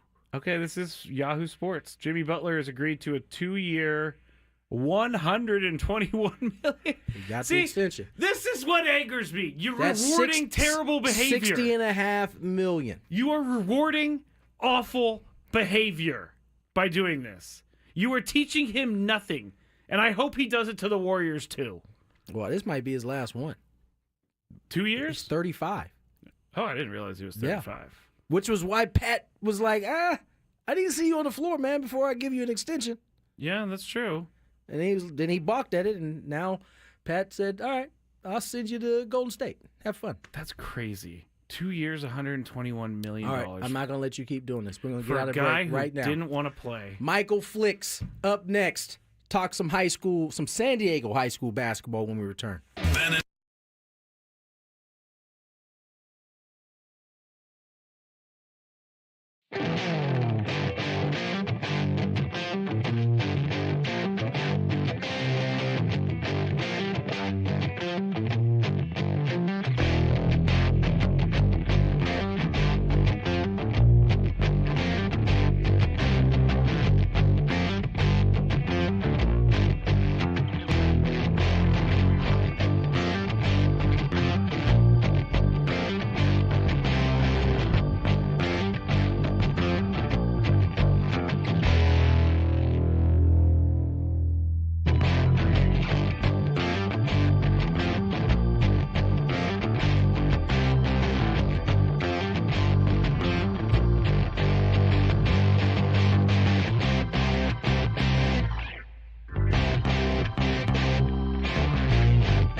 Listen up, listen up.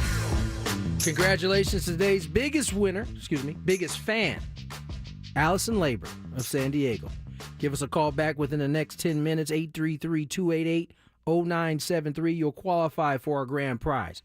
20 tickets for you and your friends for a night in our Odyssey suite at a Padre game later this season. Remember to register your name at 973thefansd.com/biggest-fan. Allison Labor. Let's check traffic, and then we got Michael Flicks.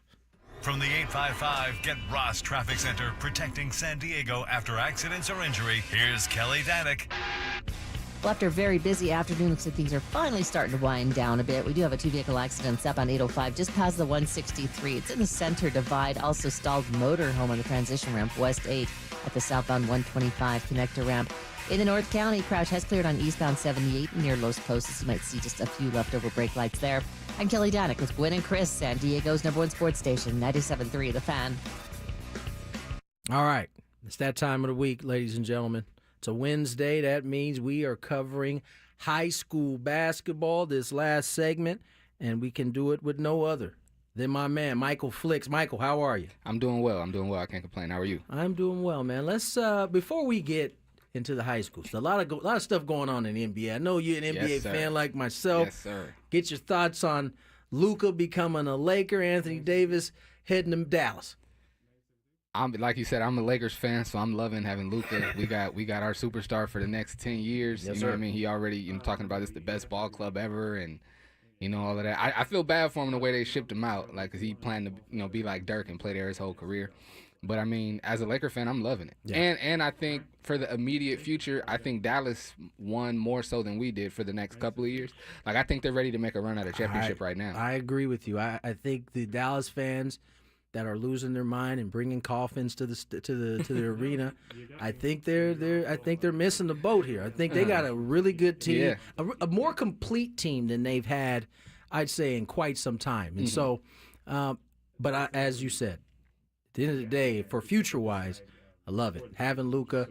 I also would hope that he slides up underneath LeBron's wing and just tries to soak up any game he can get from that man. Because I think it's a game changer for him right now. I was listening to ESPN and I heard someone say today, she was like, yeah, we got to be careful these words we use when we use like big brother and like mentor. She was like, how come they just can't be fantastic teammates? And he just learns That's from perfectly a fantastic fine. teammate. I was like, yeah, I mean, it's kind of what people are saying. It's Right. like more kind of the same thing. But also, I don't think it's a bad thing to be a 25-year-old Luka to join with a 40-year-old LeBron and consider him a big brother and a mentor. I think that's totally fine. That used to be how it worked when the league had a lot older players. Those younger players would come in, and that's who they would slide under. Be big homie, whatever it was. So I'm hopeful for that. Now, today's news, Jimmy Butler, as you was walking up coming up the escalator or elevator, you found that Jimmy Butler headed to Golden State. What do you think about this move? I like it for Jimmy. I like it for Golden State. I'm kind of back and forth with the way he went about getting out of Miami. Yeah, I think it was bad. Yeah, I think it was bad, but at the same time, like somebody, was it Brian Windhurst or somebody on ESPN was like, I mean, at the end of the day, he's gonna get what he wants. So did he really go about it wrong? And it's like, I mean, if nobody wants him because they feel like he's not professional and all this stuff, then yeah, you went about it wrong. But at the end of the day, you got what he wanted. And I challenge you guys, if you've ever seen KG Certified, go check it out. Kevin Garnett goes on one of the epic rants, and it's nothing like you would expect it to be. He's pretty much going in on the fact that Jimmy Butler is destroying what all of these players before that showed up, that played every game, that played hurt, they didn't miss time, they went on strike to set up where these guys are at today. And his feeling is eventually you're going to have non-guaranteed contracts in the NBA because of how guys are conducting it. When they want a move or they want a trade, you still, in his mind, you still got to show up and do what you're paid to do. Jimmy Butler, and he's not the only one. It's not just Jimmy who's done that. But I will challenge everybody to look at LeBron James' career. No matter where he's gone, he has always played out his contract and did what everything he was asked. Westbrook as well. Russell Westbrook is another one. And those should be the guys that guys are following in terms of how to be a pro. That's part of it. I'm not a big fan of how Jimmy went about it. I love Jimmy Butler as a player. I don't think there's anybody on the planet that wouldn't want him on your team. Mm-hmm. However, there is a thing called being professional, and I think he missed the boat on that. And I hope you don't see too many guys following in that footsteps. I've been hearing a lot of people say between Pat Riley and what's the GM in Dallas, Nico Harrison. Yeah. I've been hearing a lot of people say between those two, they're like kind of taking the power like back into the ownership and the front office's hands. And I prefer the power to be with the players because that's who pushes the league. But I mean, when the players are load management and not playing and sitting out and pretty much doing whatever they want to do, you can't be mad at the front offices that are like, you know what, we got to find a way to get some power back. Not at all. Not at all. Pat is old school. There's a reason why there's a heat way. Everybody who goes there knows there's a certain level that you got to meet every time. If he let D Wade walk out the door, then right, he don't care. He really don't. He's the greatest player of the franchise history. He let him walk out the door. So he didn't just let him walk out. He let LeBron walk out the door too. Look, if you ain't gonna do it my way, man, go on out. See how you do. All right, let's talk some high school basketball. This is one of my favorite, times of this week when we get a chance to kind of cover San Diego hoops. All right, we got a new top 10. Looks like yes. Top 10 is looking good. It's looking good. Montgomery's still number 1. We got San Marcos at number 2. Torrey Pines at number 3. Right behind them is Carlsbad, who Torrey Pines just beat a few days ago. We'll talk about that soon. Then after them, we got Mission Bay, Cathedral, Santa Fe Christian, San Diego High, and St. Augustine is at number 10. All right, let's start with St. Augustine. They played last Thursday, I believe, and they took an L to Sage Creek. Yeah, Sage Creek, man. Sage Creek. I actually I interviewed Sage Creek at their media day, and I got to talk to their coach, Brandon Dowd, and he's, of course, Elijah Stevens has been his best player since his sophomore year, but he's like, bro, Elijah, I think I might have talked about it my first couple of times on here, saying like Elijah don't get the credit he deserves. He's like, we really gonna shock some people this year. He was like, and we're really we can play, bro. We're good. We're gonna surprise some people this year. And sure enough, They beat St. Augustine by 9 points, 62-53. Elijah Stevens led the way with 20 points and 9 rebounds, and then Elias Samadi, who is a really good shooter and has a very high basketball IQ, he had 14 points, and then Vaughn Young also had 12 points as well. Next day they smacked Oceanside by 40. Oof, gave it to them. They not messing around up there. They got that little thing with Carlsbad because they're both in Carlsbad, so they always like have that rivalry thing. And Carlsbad, got the better of them this year. But, pretty much all the other teams up there in North County, Sage Creek is like, we run in North County right now. Yeah. Michael Flicks joins us here talking some high school basketball. What's the next matchup you got for us? The next matchup, from last week, I was about to say, I want to highlight Torrey Pines. The Torrey Pines and Carlsbad, they had their rematch. So back on January 15th, Torrey Pines went up to Carlsbad and took them down. Carlsbad was number 2 at the time, and Torrey Pines, led by Cody Shin with 35 points, they went in to Carlsbad and beat them by 25. And so the rematch was last week, and Torrey Pines did it again. The game went into overtime, but Torrey Pines came away with a 1-point win. Cody Shin this time had 1 more point than last time, 36, which is his new career high. So yeah, Torrey Pines is in control of the Coastal North League, and they control their destiny. They got a 2-game lead on everybody, or on second place. They got a 2-game lead on second place. Now, Olympian had been kind of rolling here. Mm-hmm. It sounded like that streak got snapped a little bit. Yeah, San Diego High. San Diego High said, we don't care that you beat Montgomery. We don't care that you won 9 in a row. We San Diego High. So they came in there. They beat them by 3 points. Isaiah Marte led the team with 15 points and 7 rebounds. Trayshawn DeGreat, who is, I meant to highlight him last time I talked about San Diego. He's a good little point guard, man. He doesn't make many mistakes. He always makes the right decision, whether he's taking an open shot or getting the ball to one of his teammates. And he's one of these dudes that you could tell he understands that the basketball has energy. When the ball is in his hand, he doesn't hold it very long. He's either making a play for himself or moving it to somebody else so they can make a play. He's a very good point guard. So Trayshawn DeGreat, shout out to you, bro. He had 11 points and 9 assists, and then Pierre Anderson had 11 points and 6 assists as well. And then DJ led all scores for Olympian with 23 points. Tristan had 13 and 7 assists, and then JJ and Matthew both had 9 points respectively. All right, now you got to get out of here a little early. You got. Actually. I'm kicking it. You're kicking it. Yeah, I got time. Okay. All right. I thought you had a game to get to. I did, but unfortunately, I'm not gonna be able to make it to that game. So what game was it that you were headed to? It was the Montgomery Olympian game. That's what I thought. We're getting a lot of questions about Montgomery on the chat. Are we? Yes. What are they asking? Just wondering what your thoughts are on Montgomery, and are they number one? Is what they're saying. Oh yeah, they're definitely still number one, and pretty much what I've been saying about Montgomery all season. They got they're starting 5, they're 6, they're loaded, they're tall, they're long, they play fast. Well, not really fast, but they play fast on defense. They play aggressive on defense, and they're real methodical on offense. So yeah, they're definitely number one. Everybody, I haven't seen them play in person, but everybody who I've run into, there doesn't seem to be an argument about them being number one. It's a consensus pick that they are the number one team in the county right now. Or at least they deserve to be the number one team in the county at this point. Absolutely. That's a rematch tonight, isn't it? I believe Olympian took down. They gave Montgomery their first loss, right? Is it their only loss?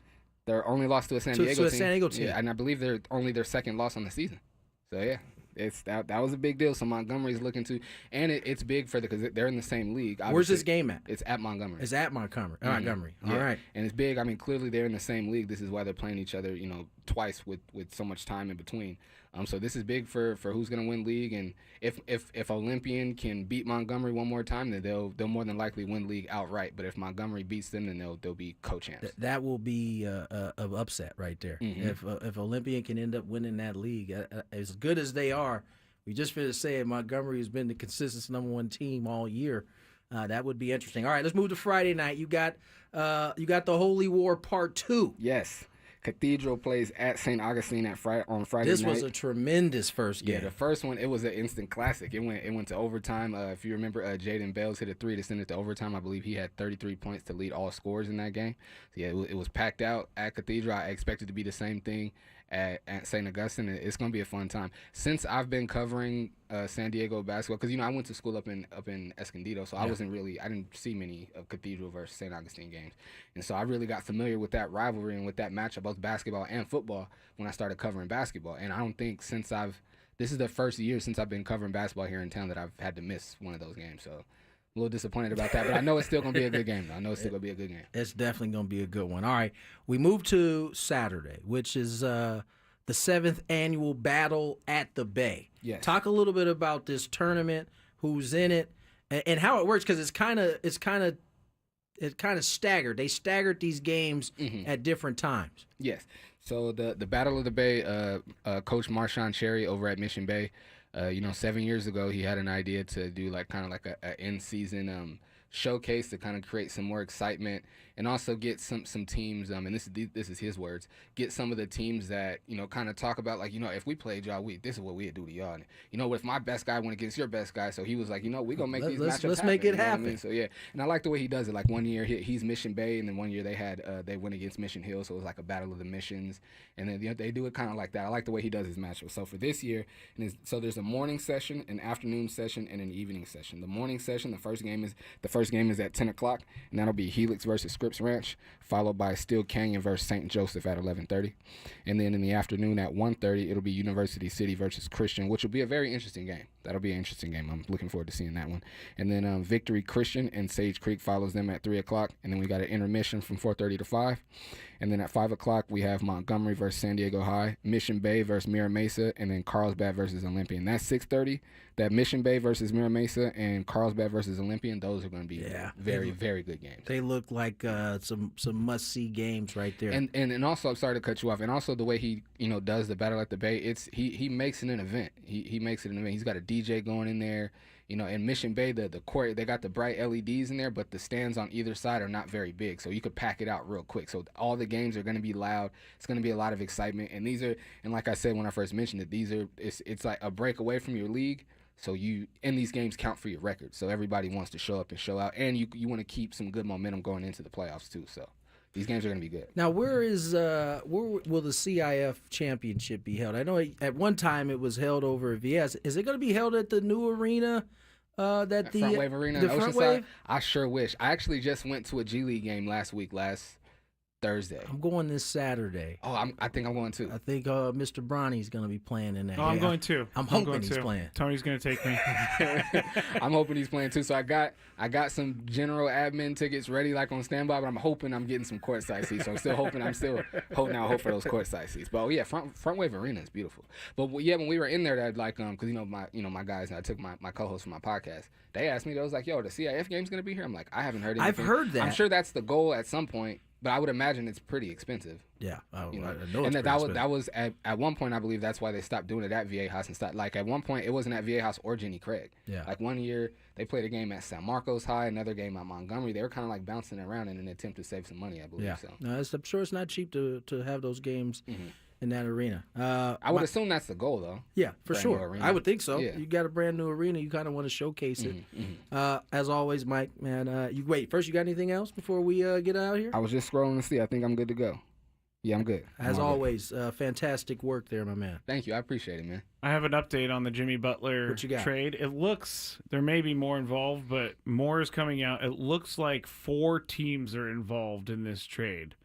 So Dennis Schroeder is going to Utah. Poor guy. Oh, he that just might got be there. that might be like the new Siberia. Utah? Going to Utah. Utah and Washington. Right. The Heat receive Andrew Wiggins, PJ Tucker, and the Warriors 2025 first-round pick with top 10 protection. The Pistons receive Lindy Waters III and Josh Richardson, and the Raptors receive Kyle Anderson. I don't understand how these deals work, but that's crazy. It's like 4 teams to make. That's to how move one motivated player. those 2 teams were to get that The deal Heat done. the Heat. Who was it? PJ Tucker and who else did the Heat get? Andrew Wiggins. Yes, that's good for them. Yeah, for sure. I thought Andrew Wiggins has been injured. No, he's been healthy this year. He hasn't had any of the off the court issues that he's been dealing with over the at least last I year. mean, he was their guy in the finals the last time they won. Yeah, he was. It's this has been a kind of a crazy up to deadline for the NBA this year. A lot of like big names in the loop in terms of who's getting traded. There's usually one big name a year, somebody who's about to be on the end of their contract, getting ready to hit free agency. But obviously the Luka one is crazy. And then the Jimmy Butler saga finally ends, and the Warriors are the benefit of it. Real quick before we get out of here, how you guys feel about De'Aaron Fox going to San Antonio That's to play another with good Wemby? one. I like that move Me for too. for him. Me I love too. it for Wemby.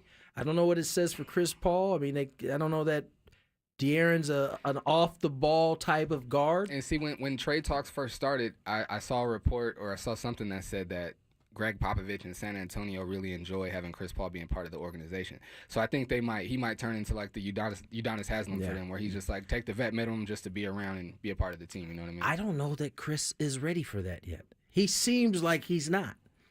I mean, I know it ain't the Chris Paul that we used to see him, but he still looks like he enjoys like being on the court, running an offense. Like, how will that work? Obviously, it's working all right now. They're up 4 against the Hawks, 94-90. Who got mad at Chris Paul the other day? Was it Wemby? It was Giannis. It was Giannis. That's right. Giannis was ready to fight. So Chris Paul, we know this, and Chris Ello does not like Chris Paul, but Chris Paul likes to push buttons. He's very good at it, and he won. He got.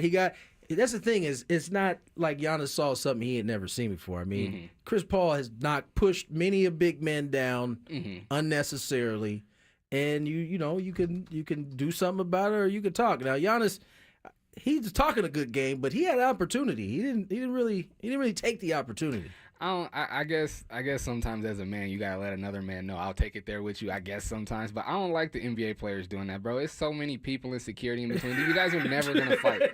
So all that posturing and acting stuff, it's like, come on, bro. Come on, bro. Never. It's just a bunch of like chest to chest. I'm gonna try Maybe to intimidate you. It's not even chest to chest. Unless you go be like Rick Fox and Doug Christie back in the day, getting it shaken in the locker room. Unless you gonna do that, cut out all the talking. That was. I mean, we had wives involved in that one. Shaq coming off the injured list to throw people around. That was when NBA players were not afraid to chunk it. Yeah, right in the middle of the game. I miss that NBA. I kind of do too. But this one's a more athletic version of those ones. We're coming to the end of Gwynn and Chris. Tomorrow, we are looking to have Theodore. I think it's done. Yeah, I think Theodore Chris set it up. Leitner. Yeah. Ted Leitner will join the show. Catch up with him. Of course, he's retiring from San Diego State basketball this year, and I'm sure he'll have a lot to say. I'm sure he'll have a lot to say for sure. We haven't had Theodore on in quite a bit of time. No, I cleared the big segment for him. Did you? Oh yeah. Yes, we're gonna need the it. big segment. We're gonna need it for him. All right, you hear the music. Scraby Chronicles up next. I'm sure he has quite a bit to say. Yeah. He's probably got a whole bunch more to say now that Jimmy Butler's getting an extra 2 years, 121. He is quite salty That's about where we're it. starting. I figured. You know what, Adam? I'm not working until you pay me more. Michael, as always, man, appreciate you. We'll do it again next week. Thank you so much. We'll see you guys tomorrow. We'll hear from you guys tomorrow.